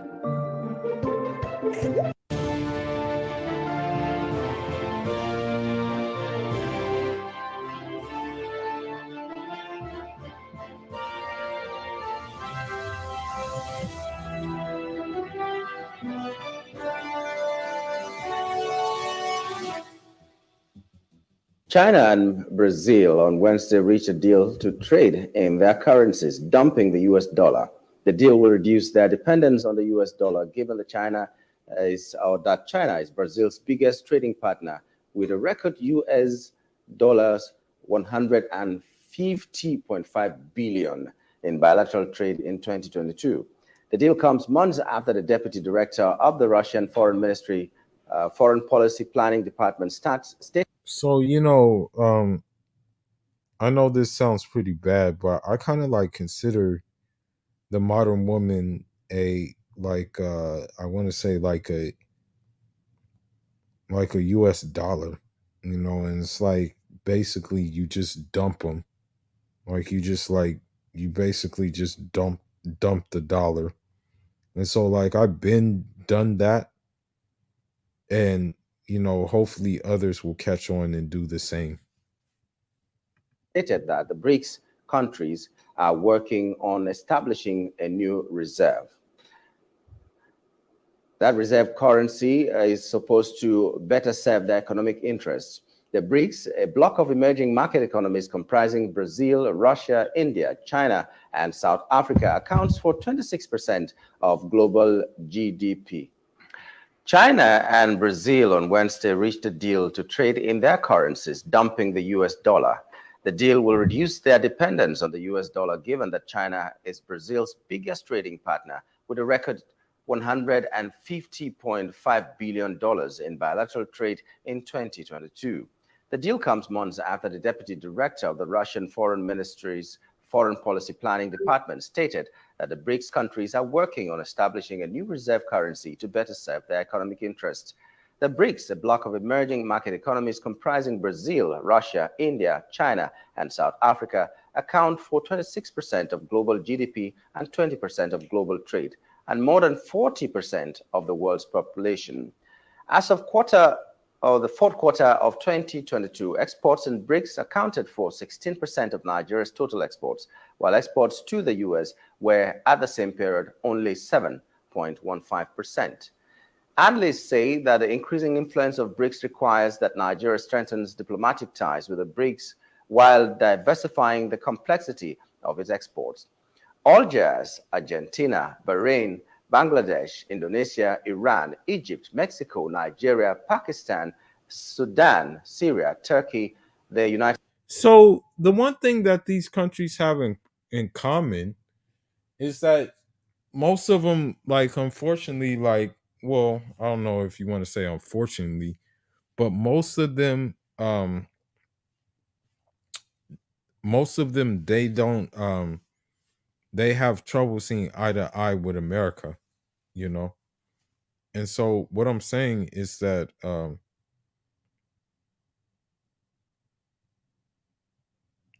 what I'm saying is that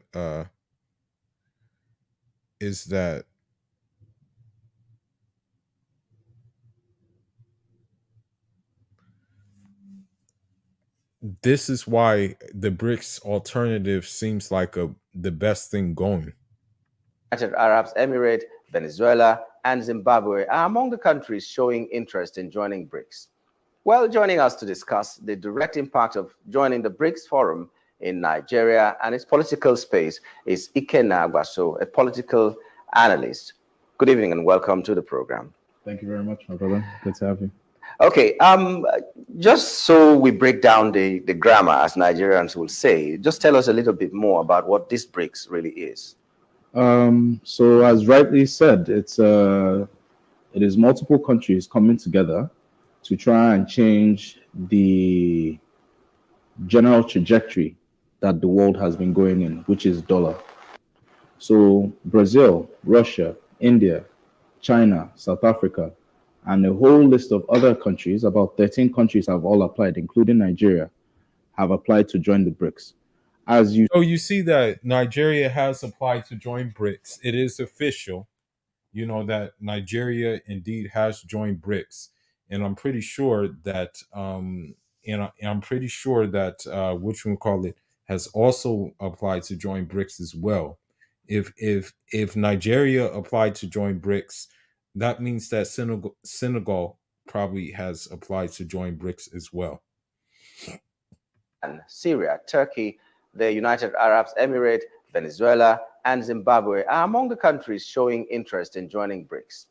Well, joining us to discuss the direct impact of joining the BRICS Forum in Nigeria and its political space is Ikenna Agbaso, a political analyst. Good evening and welcome to the program. Thank you very much, my brother. Good to have you. Okay, just so we break down the grammar, as Nigerians will say, just tell us a little bit more about what this BRICS really is. So as rightly said, it is multiple countries coming together to try and change the general trajectory that the world has been going in, which is dollar. So Brazil, Russia, India, China, South Africa, and a whole list of other countries, about 13 countries have all applied, including Nigeria, have applied to join the BRICS. As you said earlier, that I was even unaware, Nigeria has exported 16% to BRICS and about 7% to America. Yeah. So that means we already have established relations with the BRICS. All applied, including Nigeria. Already telling you that they're exporting more to the BRICS nations than they are exporting to the I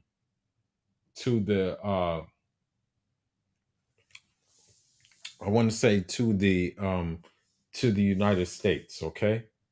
So they're letting you know that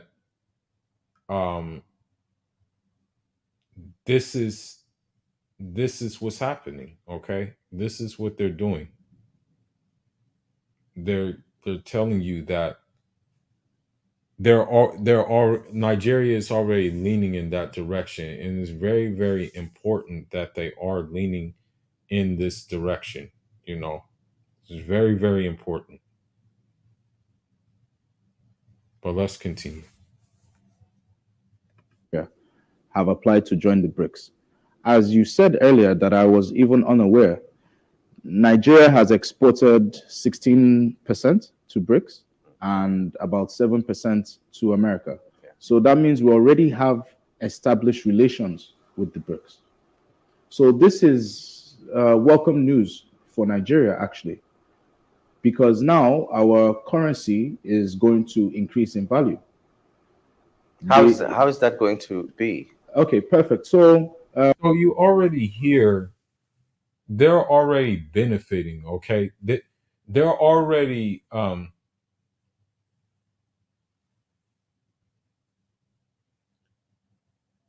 the they're already benefiting from joining BRICS. Okay, they're already telling you that the benefit is already there. They're already seeing that their currency is increasing. You know what I mean? They're already showing that their currency is benefiting from them catering to the BRICS countries. Okay, so again, um, again, we are they're already showing the tangible benefits. I hate to say it, but let's be honest with ourselves. Did the United States really provide these type of things? Yeah, like can we like really be honest and tell ourselves that the United States provided something that was beneficial like that, you know? That this is actually very, very beneficial. Okay.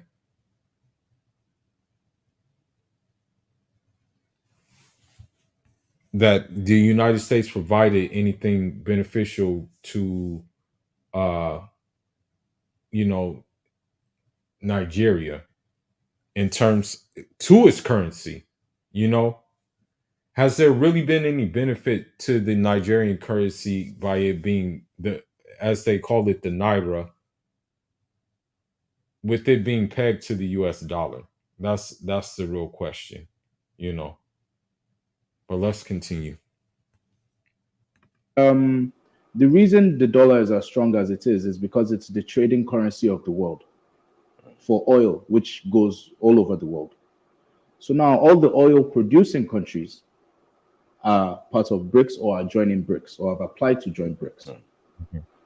So if they are no longer using this trading power to trade, as if you mentioned trade between China and Brazil, 150 plus billion just last year.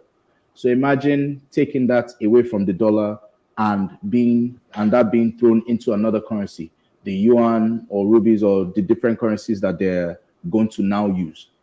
This is an advantage for countries that are part of that. But is this just breaking the monotony of or monopoly of a dollar, or it's just a rebellion against the dollar, or there was a real necessity for this to happen? Well, we say in a democratic world that monopolies should never exist. But unfortunately they do, you know, and that's the thing. Like, and I'm just gonna be honest, you know, I'm gonna be real. When we like translate this to the when we translate this to the to the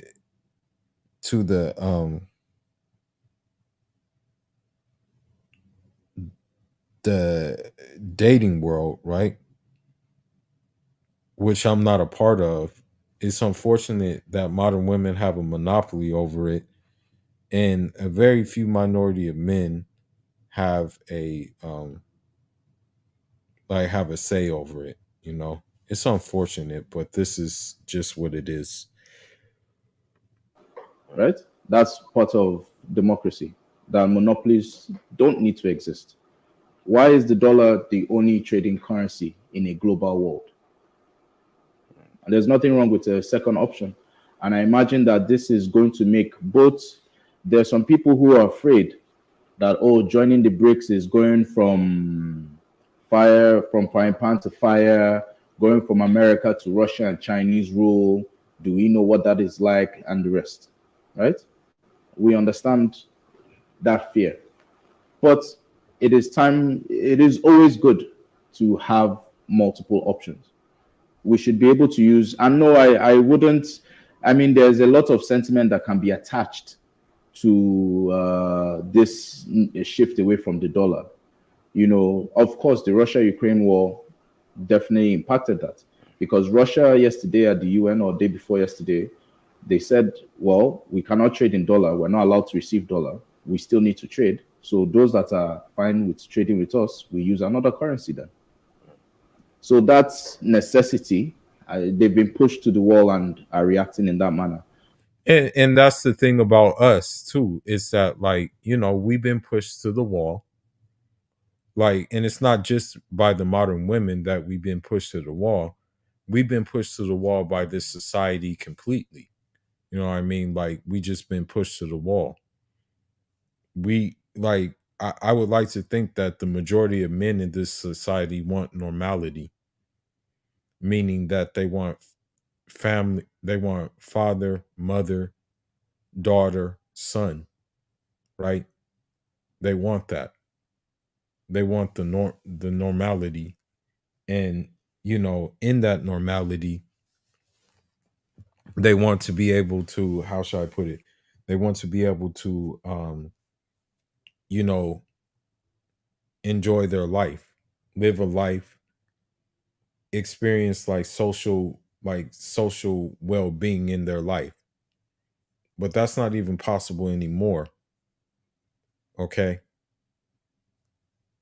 So this is what I'm saying. Certain things are done out of necessity. I hate to say it, but abstaining from modern women is a necessity. Yeah, it's in a man's natural nature to want to be with women. I'm not denying that. But it's just at this time, women are unapproachable, right? And it's not possible. Okay. So the brother talking about the Nigerian is saying basically yo, we still want to trade with Russia. That war has nothing to do with us. Um, um, that war has nothing to do with us, but you know, it's still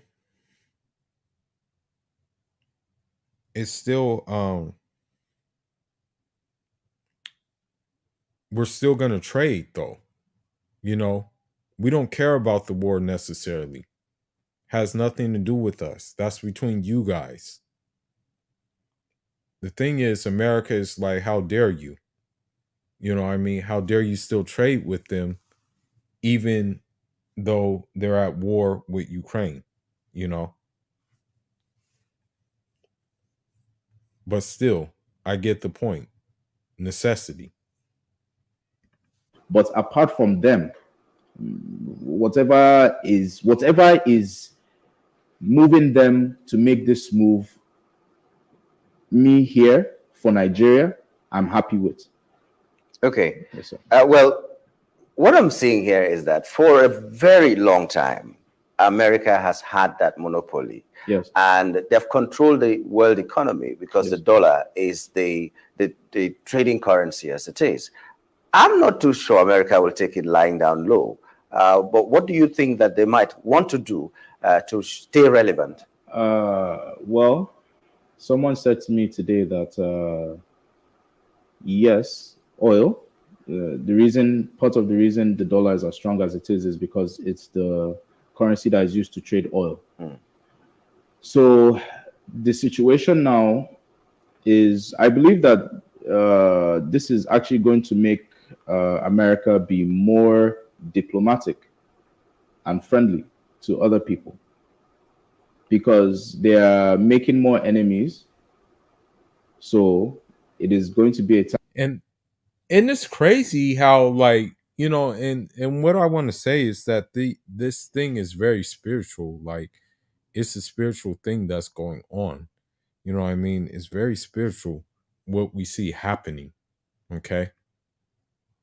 I'll be right back. Just give me like 5 minutes or 10 minutes. I gotta go do something, but just give me 10 minutes and we're gonna pick up where we left off. But what I want to say is that, yeah, man, all of this geopolitics, unfortunately, when you really look at it, geopolitics and like spirituality and these kind of things, like, they're kind, you don't want to interconnect them, but they're kind of like interconnected, because the thing is, he said America is making more enemies. And when you look at America, a lot of people refer to America as a she. Like, they just say, like, sometimes they say she's a beautiful country or whatever the case may be. They say America the beautiful. They don't say America the masculine. But when you look at modern women, it just seems like they're making more enemies, especially when they decided to come at women from different countries. Not only did they make enemies with the men of America and the men who come to America, who are just here for work or just here for study, but they also made enemies with other people. And that's what America is doing right now. America is making a lot of enemies.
time where they're going to approach foreign diplomacy a bit better.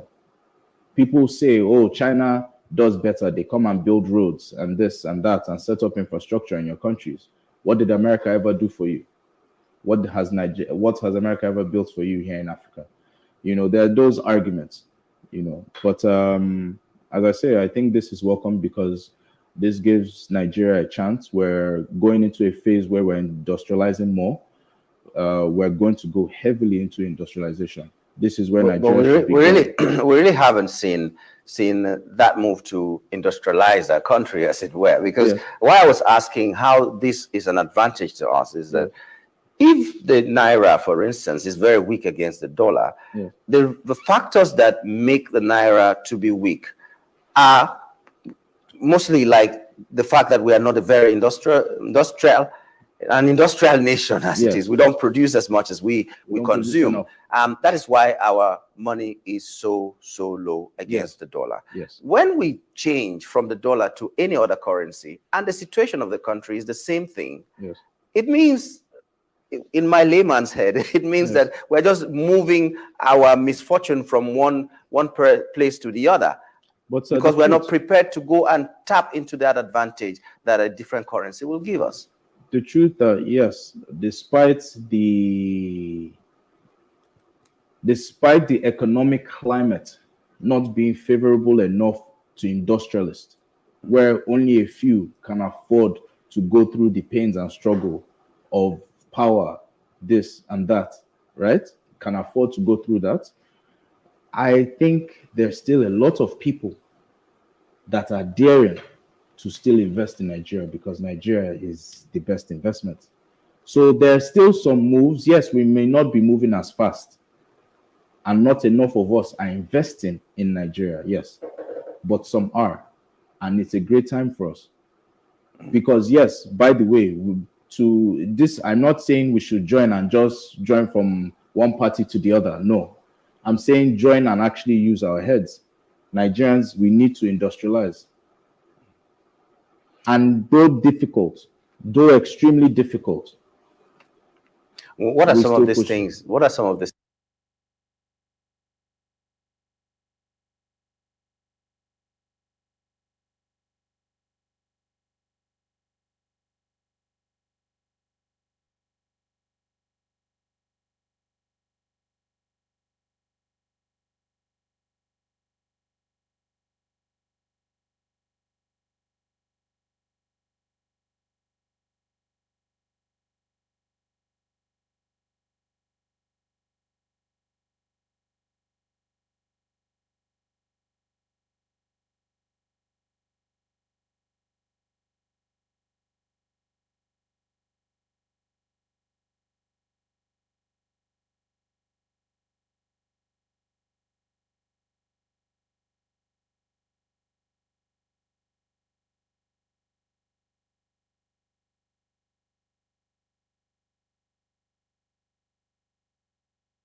things that are making the economic climate, for instance, not being favorable for investment and industrialization that we're looking for? Of course, the standard ones, which is security. For foreign investments, the biggest issue is security in Nigeria, insecurity in Nigeria. For us locally, for us Nigerians, I would say poor infrastructure. Poor infrastructure is what is making us struggle. When I say poor infrastructure, of course, I'm talking about power. Inability to get power, and if you're able to get it, the cost of it is an arm and a leg, and maybe a bit more. So such examples. So that is why these are factors that, yes, I think we are going to beat. But if we beat these factors, it's not because we have jettisoned the dollar, for instance. It's not because we are now using yuan. How do they call the currency? Yuan. Yuan. We are now using yuan or any other currency. But I would have expected that countries that want to join the BRICS have something to bring to the table, and so that when the argument comes, we know that we also have something to hold the other countries. I don't want to use the word to ransom and all that. But if we are going empty-handed, as it is, just because every other country is clamoring to go, Nigeria. Apart from that, we are producing oil. Okay. Let us re-identify Nigeria.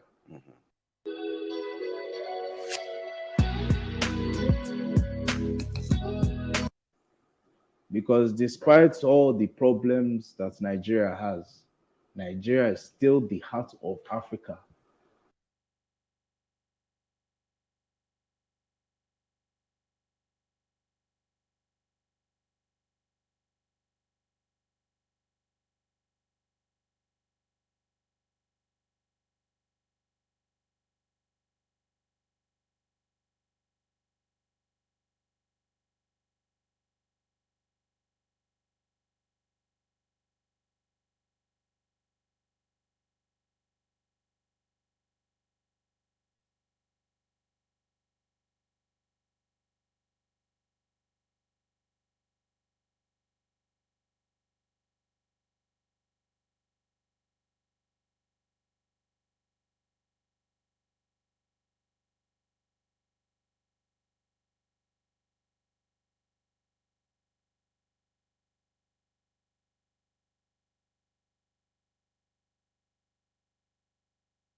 And Nigeria is the spearhead of Africa.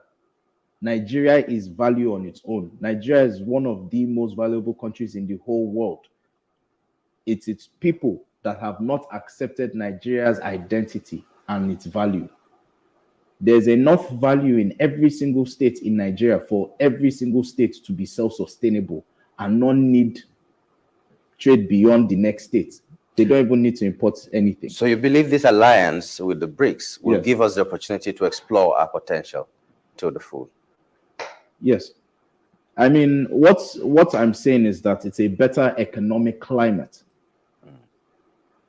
A better economic climate naturally betters the possibilities of things growing. We need the oxygen to breathe for us to function. So this is an example. What's in my estimate, I don't know if I should say this on air, but in my estimate, we should have $400 naira to $1 by the end of the year. By the end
End of the year. I like your tune. Yeah, But we're still talking dollars, you see. We're so used to dollar. no problem. I'm just That saying, means, but that means because of this, yes, because of the shift from the dollar, the Yes. value of the dollar will come down as well, Automatically. and that of the naira will go up. Well, I Yes. don't know much about this economics and all those things, but my concern is, okay, a group of countries has decided to come together to Yes. form an alternative alliance, Yes. to form an alternative economic climate, as Yes. it were, and all that. And everybody that is coming at this time is like a pioneer Yes. for this formation that they're going to do. Yes. And I'm just thinking about what Nigeria, apart from the fact that we have a population which in itself is a Yes. market, Yes. a very big market for everybody to want Yes. to come and invest. But what else are we offering? What are those things? What is even our foreign policy that will make us tap into this opportunity so much so that we will move at a pace that we want to move? I'm just Well, I'm just I trying to- I cannot speak on behalf of our government.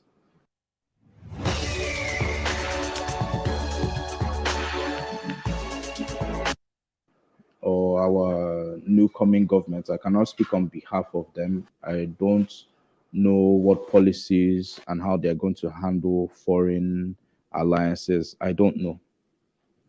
But if you were to advise, what would you say? Going into this kind of alliance, what are some of the things? what Nigeria needs is to produce. Nigeria needs to manufacture. We have all the raw materials we need. We have the human capital. We have the capital. Let us work. Okay. That's if Nigeria does that. If I believe that the pressure, any government that is ruling is under pressure from now on. People might say not much was accomplished in this last election, but what was accomplished is that whoever rules, he knows now that Nigerians are watching him, and you need to work. You need to actually work. Accountability is great. It's about time our leaders became accountable to the people, and we're heading in that direction. So that is progress. So I expect a better economic climate so we can all go and work. That is my hope. Okay. We were looking at the implications, what Nigeria was bringing to the table and all that. But let's come back to the local economy, because when people begin to hear that we're not so much interested in trading in the dollar and all that, with that confusion that comes, what are those benefits that will be accruable to the local people in the local market, the local sellers, the local industrialists, the local barbers, everybody who is trying to contribute one thing or the other to the economy, so that when we grow together? Okay, well, as I said earlier, I think the dollar is going to lose sizable margins.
So the thing is, you're not seeing just one person saying that the dollar is going down. You're seeing multiple people saying that, yo, the dollar has met its match. Okay.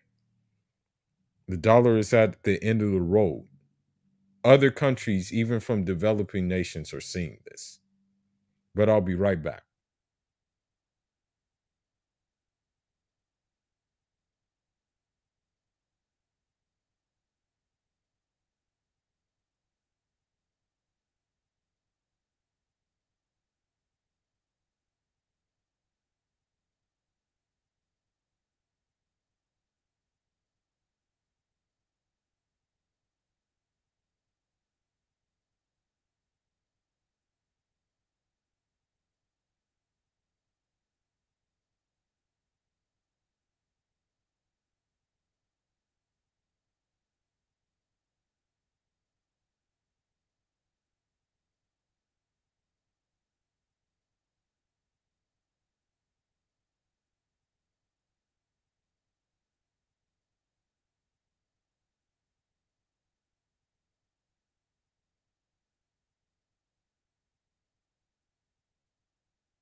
So that actually, what is going to happen internationally that is going to devalue the dollar gives us the chance to trade more. You'll be buying dollar for cheaper. You can buy more stuff for cheaper. The dollar is not going to get phased out in a second. It's still going to be a trading currency, just not at what is the current rate now. Whatever the current rate now is 750, 760. Okay. Black market. I'm saying it's going to be a lot lesser, which gives us more trading ability. Your barber, your farmer, everybody can afford some more things. Do you understand? Yeah, I'm trying to understand, because now the dollar is high because anywhere in the world you're trading, it is the dollar that's going to be used. No But more. if the diversification now happens where you can use another thing, for instance, you use the yuan, which is the Chinese currency, and most of our imports and exports are going to the countries like China that we're using their currency. Common sense will just tell me that it is possible that the yuan will rise in value more than even the dollar, because even when we're trying to export, we are not exporting much from America. We're exporting more from the Asian countries and all that, from the Asian countries. So one thing that needs to be said too is they're now saying that American goods are like pretty much like, okay, well, and when you really think about it, what goods does America produce in America? You know what I mean? Like when you really think about it on a global scale, um, America does not build iPhones in America. America does not build PS5s. America does not build these kind of things. Okay, Europe doesn't even build these kind of things. The only thing that America, I think, produces, and even I think those may have went to Latin America, is that America produces cars, but I think those even got outsourced to different countries. Um, and it's kind of similar to what goes on in what we see go on in Europe. Europe doesn't really produce anything. You know what I mean? Like a lot of this production a lot of this production, I mean, when it comes to the crucial things, it comes from the labor of unfortunately like a exploited labor. China and then from Europe and all that. So if this is happening, is it not just, I'm still just trying to understand, is it just not that the dollar that is from the West, where we are not doing our trade much from, is no longer having this value, but the place we are doing the trade much from, which is like China and all that, is now having a currency that has a higher value here. Will it not affect us the same way the dollar is affecting us right now? Well, you know that we're going to still, we're an oil producing country. Yeah. So the major product in this whole mix. I don't even know if we can call ourselves an oil producing country. We mine oil. And that is the, yes, and when it comes to the real production that gives us no. I mean, but also Dangote's refinery is coming very soon. Very, very soon. So the story, the dynamic is changing already. Slowly. I know it's not moving as fast as we need it to, but you cannot lie that the dynamic, Nigeria is advancing and progressing. For sure, just not quickly enough because the right parties are not involved. There are too many personal angles involved rather than what is best for the people. So these things are what are slowing us down. We definitely need to all demand more from our leaders. So the thing is, everything needed to succeed, everything for Nigeria to be a powerhouse is there. But when you have people in office who have personal agendas, who want to amass personal wealth themselves, then this is going to be hindered, okay? I think there was one time in Nigeria where one like minister, they went to his house and I think they found 75,000 US dollars under his bed, literally. So when you have these kind of angles, right, this leads to the situations that you see that are going on in Nigeria, okay? In all of Africa too, you know, not just Nigeria, Africa in general as a whole. Unfortunately, like the problem is you have all these personality cults, you know? When you have all these personality cults, it leads to it not getting ahead the way it should. But let's continue. It is time. I believe the progress we've made from these elections is more, the accountability level is a lot higher. The demand from the people, from their leaders to work is so much higher. So I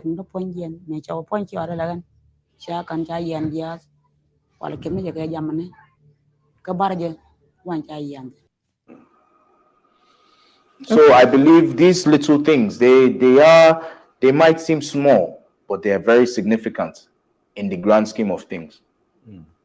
Okay, let's just hear you describe Nigeria, what it portends for Nigeria, this emerging BRICS bloc that is happening. I'm glad that when we are mentioning the countries that make up the BRICS, at least we had South Africa inside, which is an African country. So Africa is well represented as it is, and we have Algeria has applied. They are applying, but these people that really make the BRICS, Brazil, Russia, India, China, and South Africa. So I'm really glad about these are key players. These are key global players that other people want to join. Yes. Okay, so Saudi Arabia is joining, major. Okay. Let's just, to wrap it up, take a final word, describe our Nigeria for us, now that we are going to take advantage of these and just reassure the people, because everything that is coming up new, people like to sit back and they're not too sure of it. And there's always that fear that maybe we are going from, like you said, from frying pan to fire. So just give us a final word as to how we should be glad or not be glad about this. Well, what I'll say is that always a monopoly is never good. One. Two, alliances. The way for progress is for people to come together and work together. Yes, we all have our hesitations about the BRICS alliance, but there are parties in there like South Africa. South Africa is represented. Saudi is joining. These are not jokers. Even if you might feel somehow about Nigeria, these other people that are coming to join are not jokers.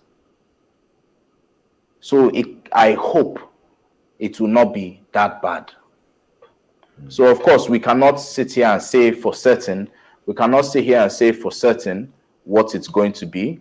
But I imagine that this alliance, I know that the only way forward is through alliances for humanity. We all put our differences aside and work together for the greater good.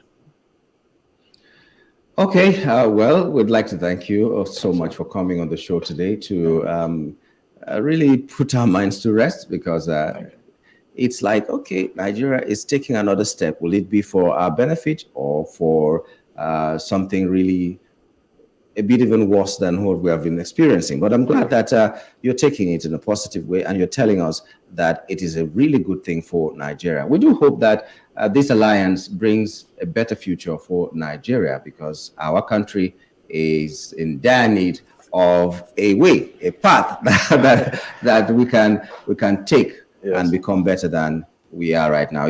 So thank you so much for coming on the program. Thank you very much, my brother. I appreciate you. Okay, this is where we wrap it up on the show today, but we'll leave you as usual. Today is Friday with what has happened within the course of the week. My name is Nyamgul Agaji. Bye for now.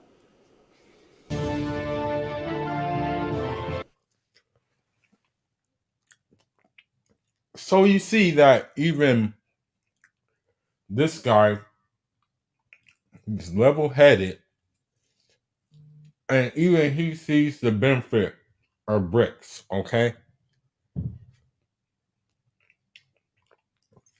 He sees that BRICS is going to be the way forward, and that it's probably the best option.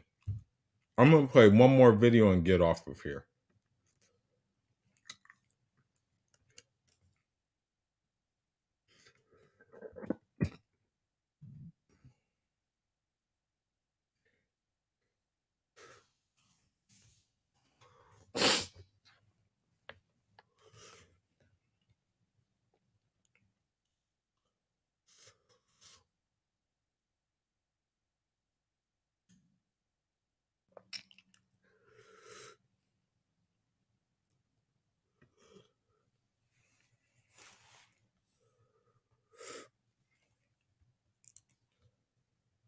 Algeria, Africa's largest natural gas exporter, is capitalizing on the continent's protracted energy crisis and a new era of great power competition.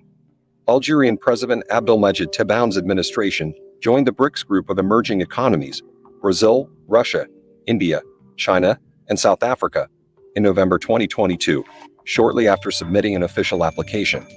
Collaboration with China on infrastructure, energy, and space exploration are among these projects.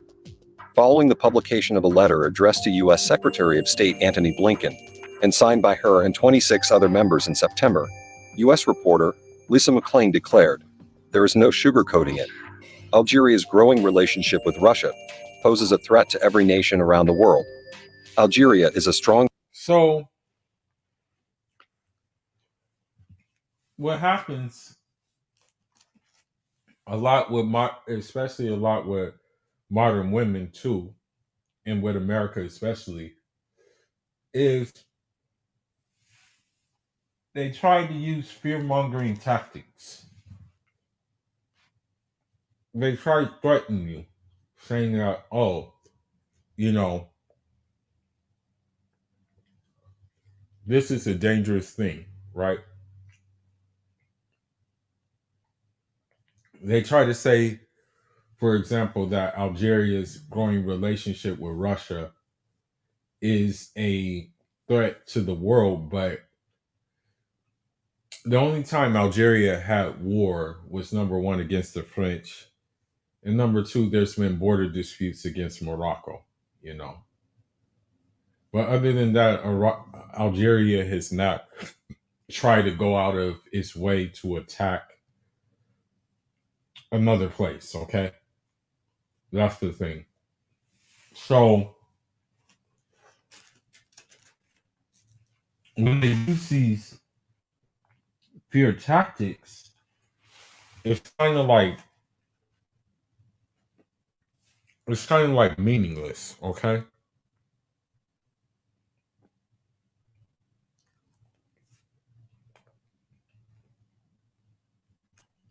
And so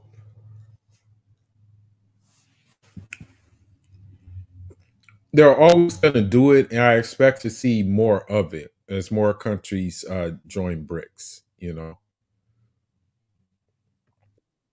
Candidate for BRICS membership, with a population and GDP ranking among the top 40 in the world, converted to international dollars using purchasing power parity. The country in North Africa is Africa's largest natural gas exporter and the world's fifth largest. Algeria is poised to become Italy's largest gas supplier now that Russian supplies to Europe have been disrupted by sanctions and sabotage of the Nord Stream pipelines. Before we proceed, please like the video to help YouTube learn your preferences, subscribe to the channel, and don't forget to turn on the bell notification feature to stay up to date on new videos. Since Russia's invasion of Ukraine, Algeria has become a vital gas supplier to Europe. Algeria's windfall profits from energy exports exceeded $50 billion last year, up from $34 billion in 2021 and only $20 billion in 2020.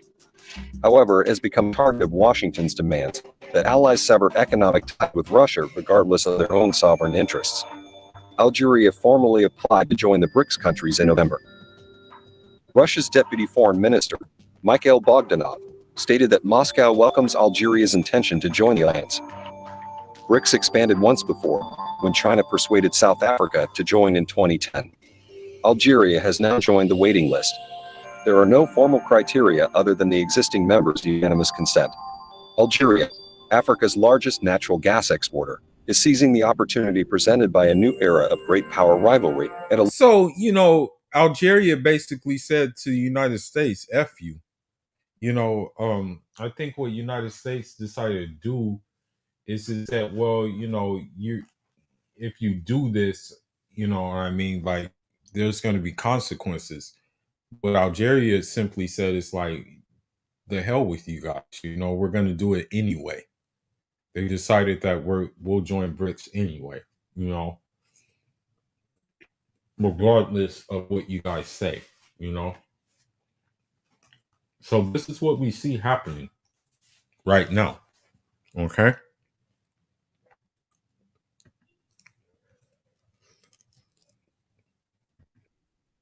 Looming energy crisis. After officially applying to join the BRICS group of emerging economies in November 2022, Algerian President Abdelmajid Tebboun's administration signed up shortly after to extend Belt and Road Initiative projects with China on infrastructure, energy, and space exploration. Brazil, Russia, India, China, and South Africa. Algeria's unanticipated windfall profits from energy exports topped $50 billion last year, up from $34 billion in 2021 and only $20 billion in 2020. As a result of Russia's invasion of Ukraine, Algeria has become an important gas supplier to Europe. However, it has come under fire as a result of Washington's demands that allies cut ties with Russia despite their own sovereign interests. God willing, 2023 will be the year Algeria joins the BRICS. Tebboune said in a speech broadcast on Algeria's national television channel. Algeria gets along well with all of the BRICS countries. China surpassed France as So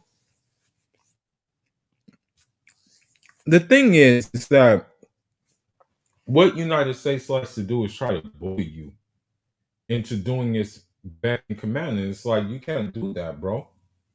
Like, we have a country to run. That's the thing. If I'm a head of state, right? I'm gonna be like, yo, I got a country to run, bro. I don't care what your beef with Russia is, but my people gotta eat. Regardless of what your beef is. Your beef is not my beef. So this is what Algeria is basically saying. Algeria's top trading partner in 2013, and the two countries recently signed a second 5-year strategic cooperation agreement. Algerians support India's bid for a permanent seat on the United Nations Security Council, because India historically supported Algeria's struggle for independence from France. Russia and Algeria have excellent relations, particularly in military matters. Algeria has aspired to join Brics in order to better shape its own foreign policy while protecting its expanding economic prospects as an energy exporter. Algeria does not want to jeopardize its security or commercial ties with Beijing and Moscow. Saudi Arabia and Egypt, both Arab League members, have expressed interest in joining Brics. Approximately 80% of Algeria's armaments are imported from Russia, making Algeria Russia's third largest arms importer after China and India. Recent joint military exercises between the two countries. Russia is also considering forming a natural gas cartel with Iran similar to OPEC. The inclusion of Algeria in BRICS could hasten the formation of such an organization. Algeria would undoubtedly like to join the BRICS. The question is whether we will be accepted because we have certain responsibilities. Some of our legislative acts must be brought up to a common standard. Every company wants to grow revenue quickly and consistently hit their numbers, but without a Mohammed Abdenour Rabi'i, the governor of Algiers, told the Russian official news agency Sputnik last month. Sonatrach, Algeria's state-owned oil company, and VNG, a German gas company, signed a contract just 3 weeks ago to build Algiers' first green hydrogen plant, which will generate 50 megawatts of solar energy.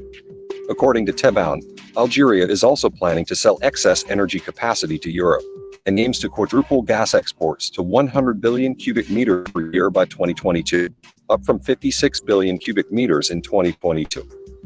Tebboune was conspicuously absent from last month's U.S.-Africa Leaders Summit in Washington, sending Ben Abderrahmane instead, as his administration carefully crafts a neutral stance in world diplomacy to avoid being drawn into Washington's criticisms of Russia or Algeria's authoritarian leadership. The high-ranking government official stated unequivocally during a meeting at the Russian Ministry of Foreign Affairs last month that the club's priority was not the formalization of BRICS. On the other hand, growth is expected. This is entirely reasonable, because the agreement is informal. Each country can take what it wants from it, and cooperation among participating countries can be strengthened without the need for unanimous agreement among all member states. Non-BRICS countries are already frequently invited to participate in BRICS events. This means that existing BRICS members would find it practical and desirable to switch to a BRICS Plus format. Because applications have already been officially submitted, the BRICS member states agreed to negotiate the criteria and principles of reviewing these applications, according to Russian Foreign Minister Sergei Lavrov, after a meeting with his Indian counterpart, Subramaniam Jaishankar, in November. Lavrov predicted that these discussions would not last long. Russia has a compelling reason for BRICS expansion, following its expulsion from the G8. China is also genuinely motivated to establish an alternative to the G7, due to rising geopolitical tensions with the US. As the world's fastest-growing major economy, India should be especially determined to expand BRICS as a platform for consolidating its emerging political and economic dominance. A stronger political voice would... Okay, let's see.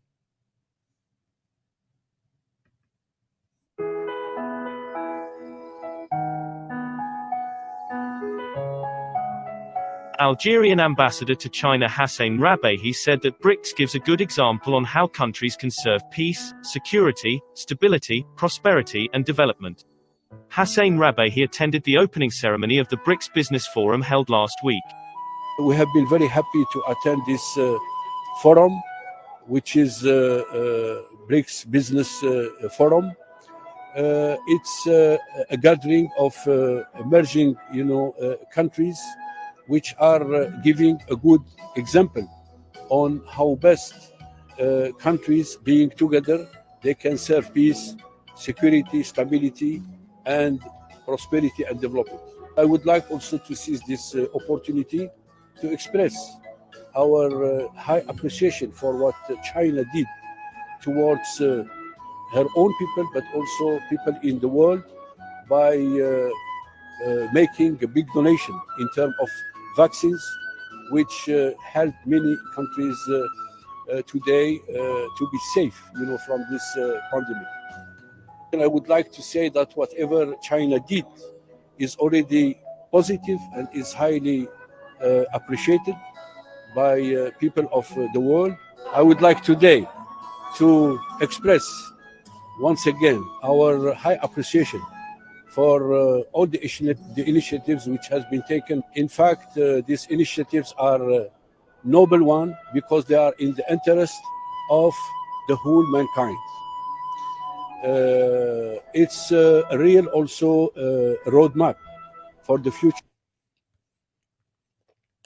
All right, let me see.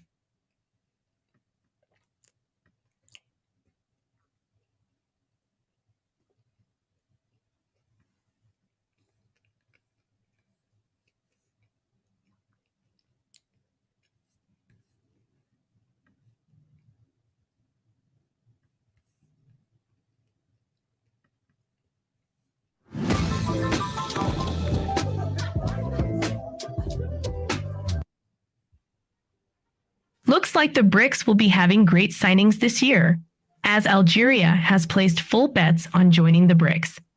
Algeria, Africa's largest natural gas exporter, is making the most of a new era in great power rivalry and an ongoing energy crisis. China has been the main exporter to Algeria and carefully crafts a neutral stance in world diplomacy to avoid.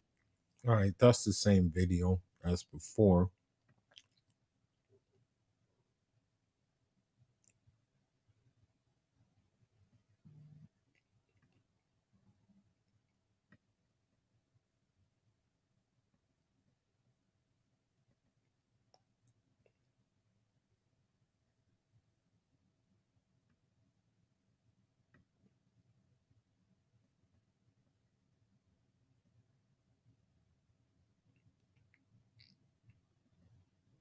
All right, I'll look at this video and then I'll leave. Hello, this is Dr. Harriet Fraud with Capitalism Hits Home, a show about the mutual shaping and interconnections of the world and its impact of our politics, our economics, and our personal lives. This show is produced by Democracy at Work, and I want to remind you that that is a vital nonprofit dedicated to bringing the news you want, news and analysis you won't get elsewhere. It's a small donor-funded organization that welcomes your donations as well as your enthusiasm. Please stay connected. Go with us. Go to www.democracyatwork.info and sign up on our email where you can stay connected with us, hear about new programs, see merchandise and new merchandise, get new releases. That will maybe be in the next pod. So that we were the king of the world and our productive apparatus was intact. Theirs was destroyed, as was all of you writing on so many different fronts in the United States. And I also want to talk about our hope for the future. That will maybe be in the next podcast about what we can do to improve our geopolitical standing, There's nothing they can really do to improve their geopolitical standing, because of the simple fact that they ruined it already. Let's see what they did. Okay, number one, they pretty much did a number on Venezuela, sanctioned it up the butt, economic terrorism. Okay, number two, Libya. Number three, Syria. Number four, Sudan. Number five, Yemen. Every little thing they've been involved in. Countries are done. Okay, countries are finito with the United States. Okay, they're finished. They're done. Okay.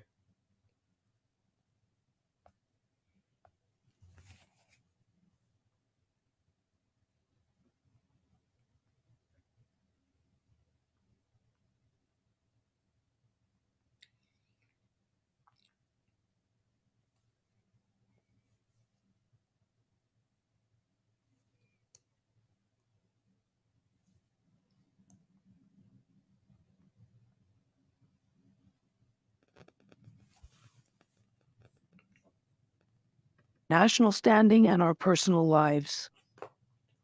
Our position as the dominant world empire is deteriorating on so many different fronts. The United States, as I've said before, but I think it does bear repetition, that after World War II, the United States emerged as the only industrialized nation that wasn't destroyed. And Russia wasn't as industrialized, but it was completely destroyed, and they lost 30 million people in the war, whereas America lost 600,000. And our productive apparatus was intact. Theirs was destroyed, as was all of Europe's and Eastern Europe's. And China, which only had its revolution in 1949, before their revolution, they were one of the poorest countries in the world, and they weren't an industrial power at all. So that we were the king of the world, and our dollar, our currency, was powerful. You know, I remember when I was really young and went to Europe in the 1970s, my God, my husband and I could go to the most fancy hotels and they were cheap because the American dollar was worth so much. We could go out to super restaurants, which we couldn't afford now, because the American dollar was so strong even then. But now it isn't. Now, the most of the world's population are in a different economic alliance from ours. They're not in NATO and they're not in the American alliances. Mm-hmm. They're in Brics. It's called Brics because it's an economic alliance of Brazil, Russia, India, China, and South Africa. In essence, what they're doing is they're taking their cards back, okay? The world is finally taking their cards back. We gave the United States all the cards, okay? Pretty much we laid the cards back on the table. We laid the cards on the table for the United States because the dollar was so high. But now, since that's not the case anymore, we're now holding the cards. And now it's the United States who really doesn't have any cards to put on the table now. And there are 12 countries that want to join BRICS, which will take them out of the dollar as the dominant currency. And you have to remember that one of the things that keeps the dollar high is that people trade in the dollar and keep wanting and needing dollars. If they don't, the value of the dollar goes down. And it certainly has gone down. Anyone who used to go to Europe or Asia before and now does can see that. More and more nations are shifting away from the dollar to the Chinese renminbi or the Chinese yuan, as they are the rising power, or to their own national currencies. If you're in an American alliance, you're expected to trade in dollars. But if you're in the BRICS alliance, you can trade in your own national currency as well as in Chinese currency. It's quite interesting that even in our own backyard, which we used to control utterly, in South America. And she's admitting to you, okay? She's admitting to you that they used to control South America. I'm going to be honest with you, and Central America. The countries I'm about to name were nothing more than backyardism by the United States. Chile, Panama, Colombia, pre-Chavez Venezuela, Ecuador, Peru, Bolivia, El Salvador,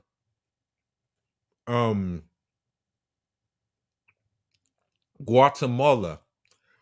All of these places were banana republics that the United States created. Cuba said, "Hell no, you're not creating a banana republic here." Okay, that's what happened. But she's letting you know that's how they ran South America. You know, More and more countries are joining BRICS, and they're not adhering to America's favorite, the IMF, the International Monetary Fund, which loans them money and then expects them to impose austerity on their own people to pay us back. BRICS doesn't expect that at all, which is a big relief to a lot of countries. The Chinese help other countries by building infrastructure. It's their Belts and Roads initiative, for which they don't expect to be paid back. That's a big difference. Recently, I don't know if you've noticed, but Brazil's newly elected leftist leader, I'll be right back.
Lula da Silva, visited China. And when he got off the plane, he was greeted by a song that had been very, very popular a few years ago, a song about the terror and horror of American imperialism in South America. It was sung in Portuguese. Argentina. Well, I want to tell you something about that.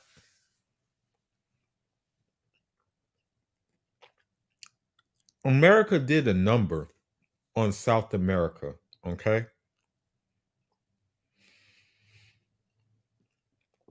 Especially Colombia. America did a number on Colombia, especially during the on drugs. They did a number on Colombia. They did a number on Panama. They did a number on a lot of places, okay?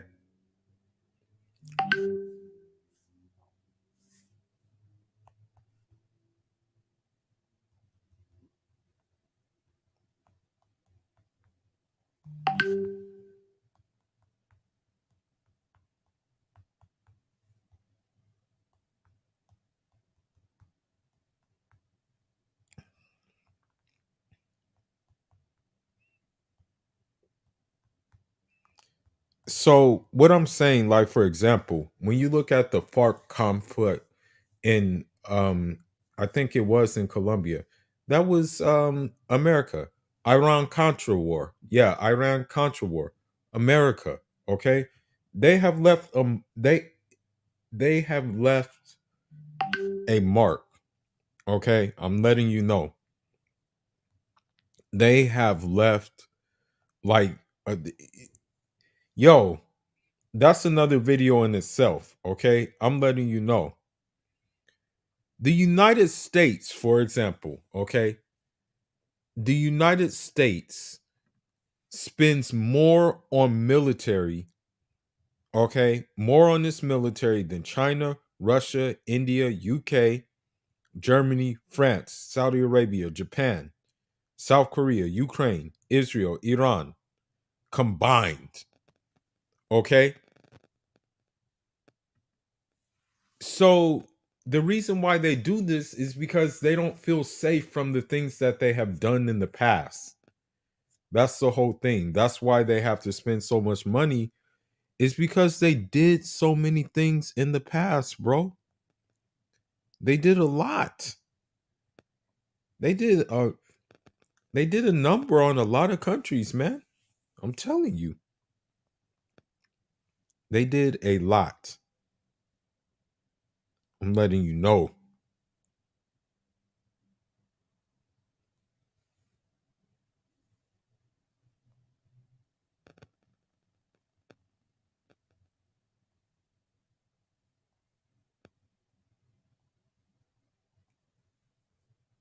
And so, at least she's kind of like, she's admitting that, what they did.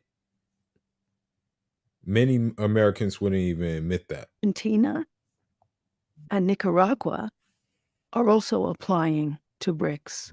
If Argentina, Brazil join BRICS, the biggest landmass in South America will be joining the BRICS alliance and leaving the United States dollar alliance. And then Nicaragua would join also. And that would be not only the most people in the world, but the most people in South America would be in BRICS and not in the American dollar alliance with its economic dominance. The applicants to BRICS are very strange bedfellows indeed, and very diverse, but it's an economic alliance. It's not a political or ideological alliance, and they're Argentina, Nicaragua, Algeria, Indonesia, Turkey, Egypt, Iran, Kazakhstan, Nigeria, Senegal, and Saudi Arabia.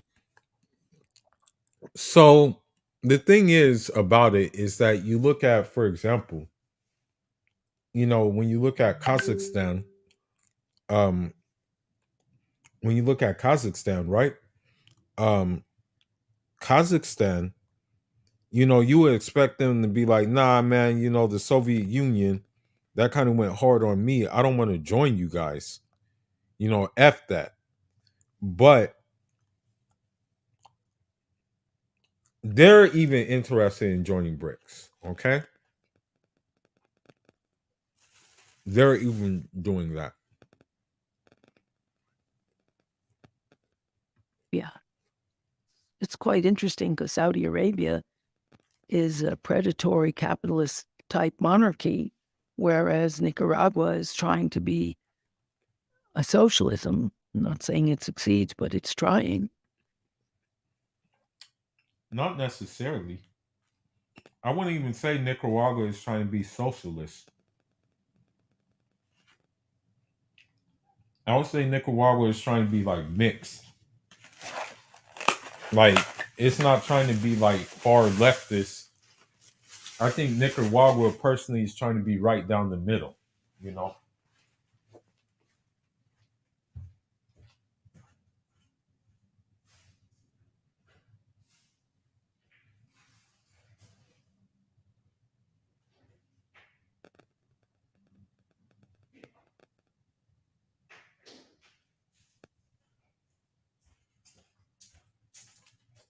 I wouldn't even say it's trying to be Nicaragua is trying to be like socialist per se.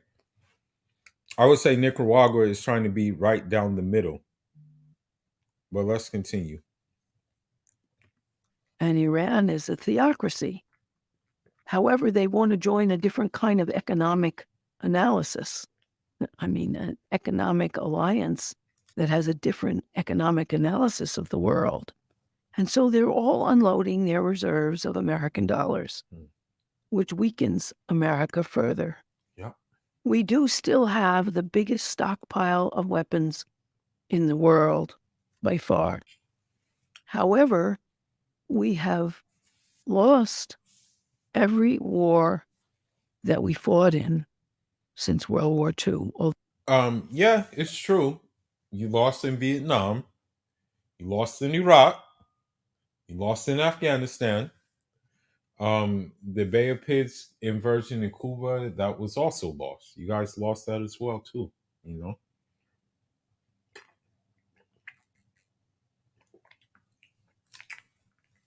You lost in that place, you know.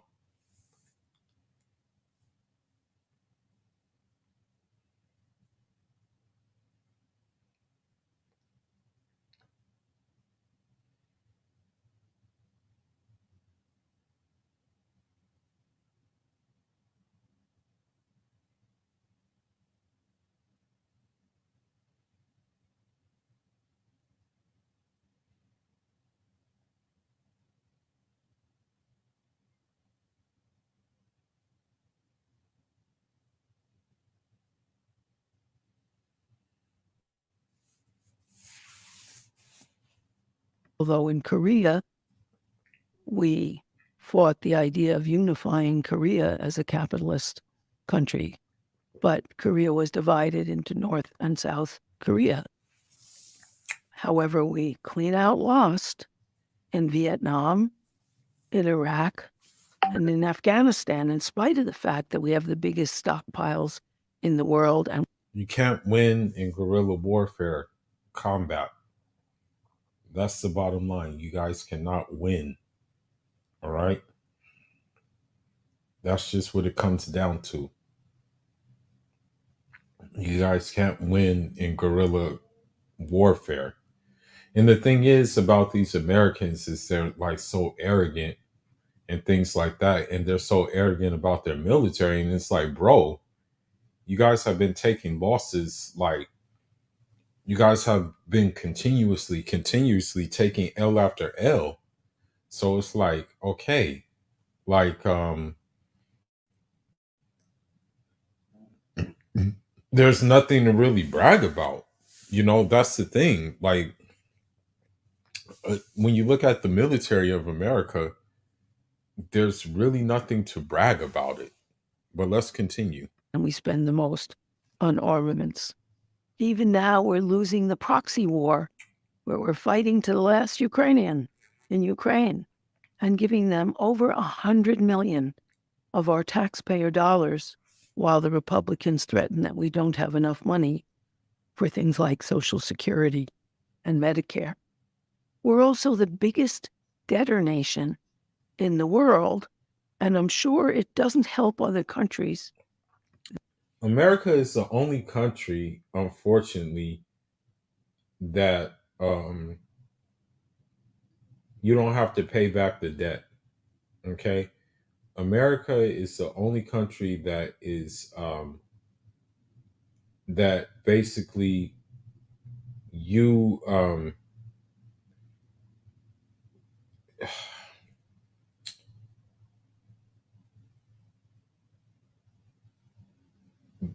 like you can be in debt, or like America can be in debt, and the America cannot be held to account to pay back the debt. You know what I mean? Like, that's the thing. Like, that's the unfortunate thing about it. But other countries are held back into account to pay debt off. You know, that's how America works, unfortunately. You know, it's sad but true. You know, this is how they do things. That our Congress and our Republicans are threatened to let us go belly up on our debt. Why should anyone want to buy treasury notes, which are a bond for the United States, if we might default on our credit and are already not only the biggest debtor nation in the world, but won't reverse any of the tax cuts we've gotten. It's most apparent with the estate tax, which is something I just recently realized, that in 1975, the estate tax was $600,000 for either an individual or a couple to be able to leave their children without tax. Now, that doesn't give everybody an equal start by a long shot, but it was $600,000. Now, you can leave one individual, a mother or a father or one person, can leave $12.5 million without any estate tax, and as a couple can leave $25 million without any estate taxes paid to the state. And of course, that doesn't count the cheating rich people have always done, which is they give gold to their children or other people because it can less easily be traced. They give valuable paintings. They start trusts. So, of course, those figures are exaggerated. But that's quite amazing, from $600,000 to $25 million, because our wealth in America has been allocated upwards towards the top and away from the middle and the bottom. We have now the greatest inequality in the whole developed world. In 1970, we were the most egalitarian nation in the developed world. Now we are the least egalitarian, the biggest gap between wealth and poverty. China looks good to a lot of people in spite of its authoritarian policies. It lifted 880 million people out of poverty. In the United States, more people enter poverty every year. So what is happening? Why is this happening? And what is happening to us? Well, I think that after the McCarthy era in the 1950s, when everything left was suspect, they considered the Communist Party a basically revolutionary and counter-American party that challenged the system, even though it did not say anything in their policies. And in fact, the slogan at the time was, communism is the new Americanism. But communism, socialism, and leftism were very popular in the United States at that time. 1 out of every 4 families had a member that was in the Communist Party, which was perfectly acceptable at the time.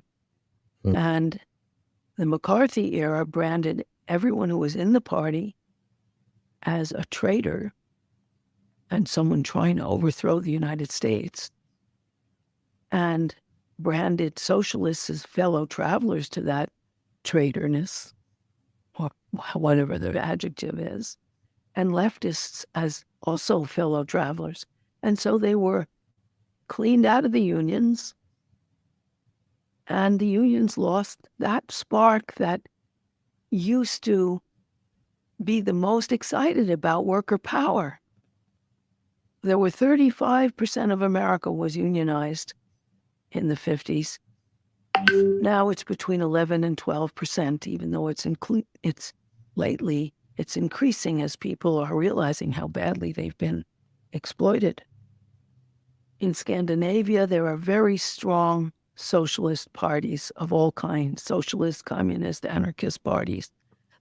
Well, the thing is about Scandinavia, and I don't know if this is really working for them, but in Scandinavia, right,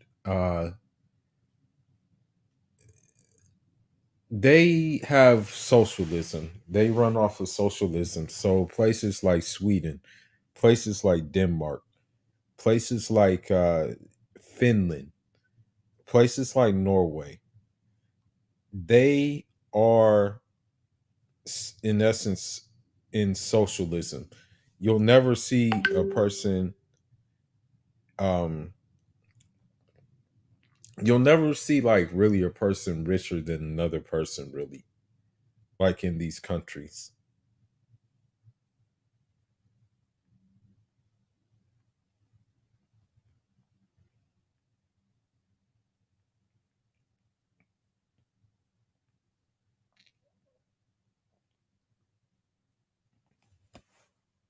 Put some kind of curb on capitalist greed.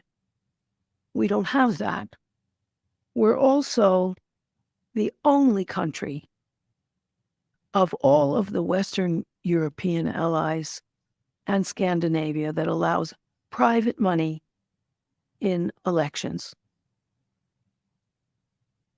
You're not, I know more about the intricacies of France than other European countries, but I know this is the case in all that I cited. You're not allowed to have any private money. They cheat, but when they're caught, they're put in jail. And you're not allowed to have TV ads. You're not allowed to have any paid radio ads. Everyone gets the same amount of radio and TV time and the same amount of money to put up posters, at which they're allowed to do. And then they're all on television and a given forum, given the same amount of money to present their arguments to the population. So you don't have the kind of best democracy money can buy that we have in the United States. The last presidential election in the United States, according to the census figures that are available, all my figures and stuff are available on Google, cost $14.4 billion. Well, who pays the piper calls the tune. How are we going to pay that back? Who's going to pay it back? Well, we know that corporations will still be in charge. We know that with all the talk of deficits and dangers, nobody's brought up, well, why not rescind that $1.7 trillion tax cut that Trump gave to his wealthy buddies? Why do you stop Social Security tax at the sum of $144,000? So if you make over $144,000 a year, you don't have to pay the tax. So the people at the bottom pay more into Social Security than the people at the top. That 10% that owns more than half the wealth in the United States. Well, what's going on here? And why is it going on? And I think it's going on because the profit motive, which inspires capitalism, doesn't pay to hire anybody unless you make more money than you pay them, so that you can get more for you and give less to them, especially unchecked, brings out greed and indifference to other human beings suffering, a total lack of compassion. A good example is mass shootings. We have more mass shootings than anyone else, at least 7 times more than any other country. In the U.S. so far in 2023, we've had 163 mass shootings. That's crazy, bro. 163. So what? Some are not televised or something? That's nuts. That is nuts, bro. I did not know it was that many, man. For real. I did not know it was that many mass shootings that happen in the United States. That's crazy. We've had more mass shootings than we have days this month. And a mass shooting is defined as an incident in which 4 or more victims are shot or killed. And that's what each one of these entails, each of the 163, just since the beginning of January. And we should say that mass shootings don't really account for the number of gun deaths in the United States or the number of gun violence incidents. The biggest cause of death of children in America is shootings. and their impact on communities is really evident. And yet, we don't have the kind of gun restrictions that every other developed country has. Why? Why don't we pass the strict gun regulations that every other nation that's developed has? Well, that's because we have the NRA, the National Rifle Association, as a successful lobby to make more money for the gun manufacturers. They're a lobbyist group. And the point of a lobbyist group is to get more money for whoever pays them. And there are 5 lobbyists to every member of our Congress and Senate. Well, what does that mean? Well, the gun manufacturers aren't going to say, buy a gun, make us rich. They'll say, buy a gun, be a man, be able to protect your family, even though the evidence. So, I want you guys to kind of get the bigger picture and things like that. The military industrial complex in America is a very big one, and it's a multi-billion-dollar complex. And unfortunately, it trickles down to the normal citizen. So, you don't have gun control laws. A lot of times these things are not relegated or regulated, I should say. Well, and so this is why you have the situation that you have when you have these guys shooting up schools and stuff like that, because unknowing to many, uh, they're actually incentivized to buy guns to protect themselves. But unfortunately, those Americans who buy guns to protect themselves, usually their crazy kids get a hold of those guns, and they buy a lot of those guns. They buy assault rifles, and they buy these kind of things, this kind of dynamic, and they end up just have going going crazy, taking all types of casualties, basically. Suggests that people with guns are more at risk for shooting each other than they are from the outside. And it's more dangerous if you have guns in your house rather than less. That is corruption. That is corruption, that you allow so many people to die with arbitrary mass shootings. 157 of them this year. No, I'm sorry. It's more. Yes, it is. It's 157. Some people calculate up to 163, but the lower number is 157 that fits the definition I gave. The corruption goes everywhere. In the Supreme Court, Clarence Thomas turns out to have disobeyed every rule of disclosure and claimed he didn't know. Ignorance is not an excuse in the face of the law. Surely the Supreme Court judge knows that.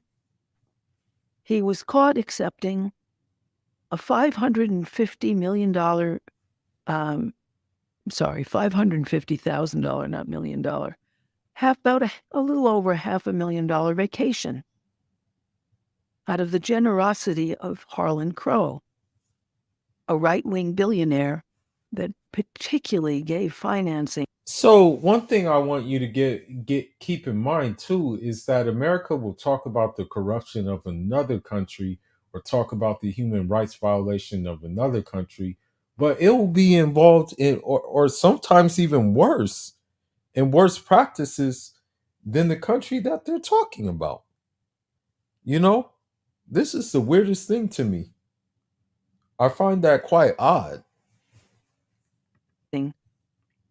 To strike down abortion laws. Does look like a conflict of interest. That same Harlan Crow bought 3 houses, 3 small houses that belonged to Clarence Thomas.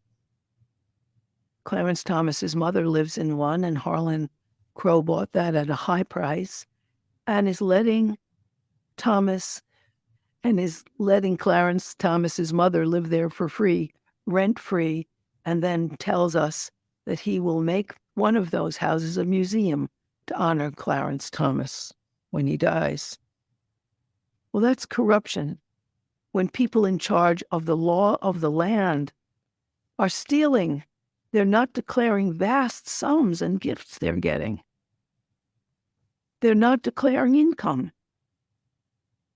Clarence Thomas and Ginny Thomas did declare between $150,000 and $500,000, but to a corporation that no longer exists. What's that about? Wonder why he got away with that. This is very strange. Ginny Thomas got away with financing 6 buses to go to January 6th.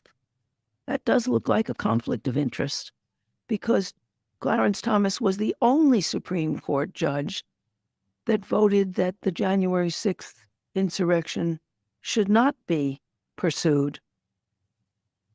The people shouldn't be sued. They shouldn't be held accountable. That's interesting.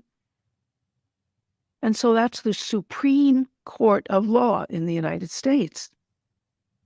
We have Santos sitting in our Congress, even though he's guilty of having stolen in Brazil, lied about everything to his constituents, lied that he went to Brew College, lied that he was on the volleyball team, lied that he was an excellent student. He lied about the jobs that he had. He lied about the income he had. He lied about the properties he owns. He doesn't own the properties. And he contributed $750,000 to his own campaign when on record he was making $55,000 a year. Whoa, wonder where that came from. Yeah, so again, you see that even politics in this country, the thing is about this country is it will present itself as this the benchmark of ethics, the benchmark of integrity, the benchmark of being like not being not no corruption or anything like that. It will present itself as that, but it will be the complete opposite. That's the thing. It will be literally the complete opposite of what is presented. Okay. I'm telling you. And so this is why, like, the you know, the the hypocrisy is amazing to me. And so I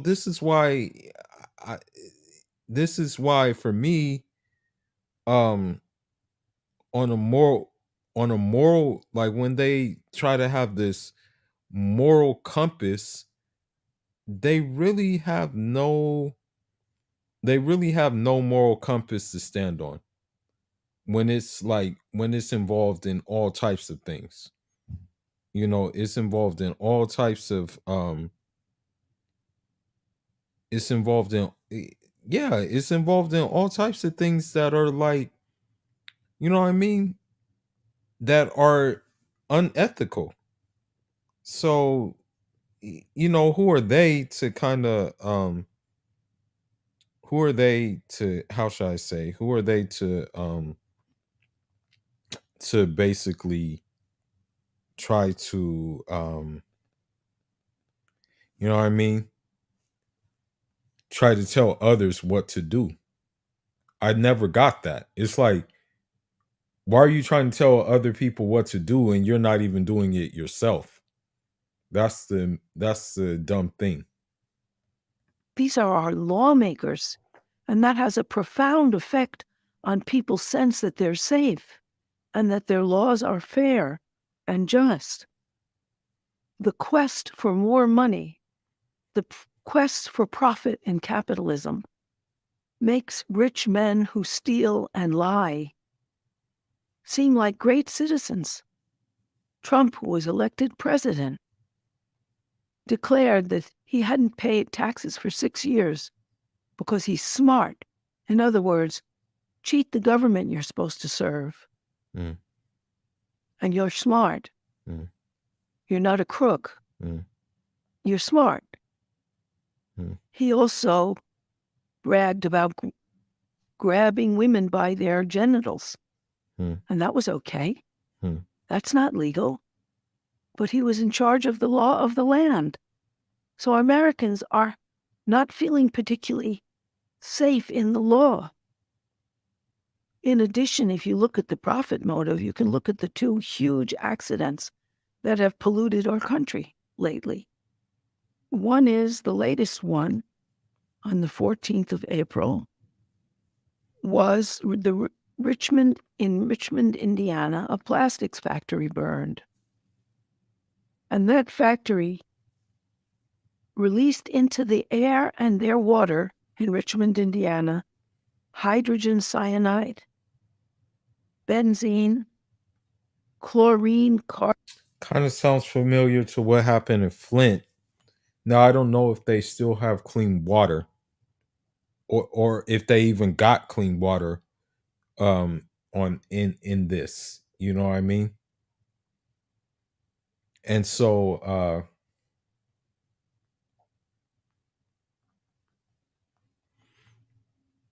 this kind of sounds like another Flint part 2, the way she's talking about it.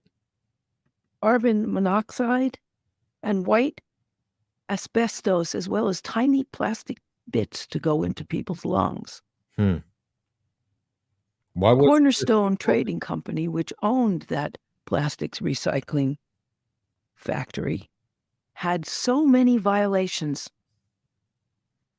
that the EPA and the town imposed on them. Why was they never fixed it up, and nobody insisted that they did. Hmm. But they made more money because they didn't spend any money on cleanup. Hmm. They have sacrificed the lives of people in Richmond for generations to come. Hmm. But they got away with it, and they were making money, which is why they did it.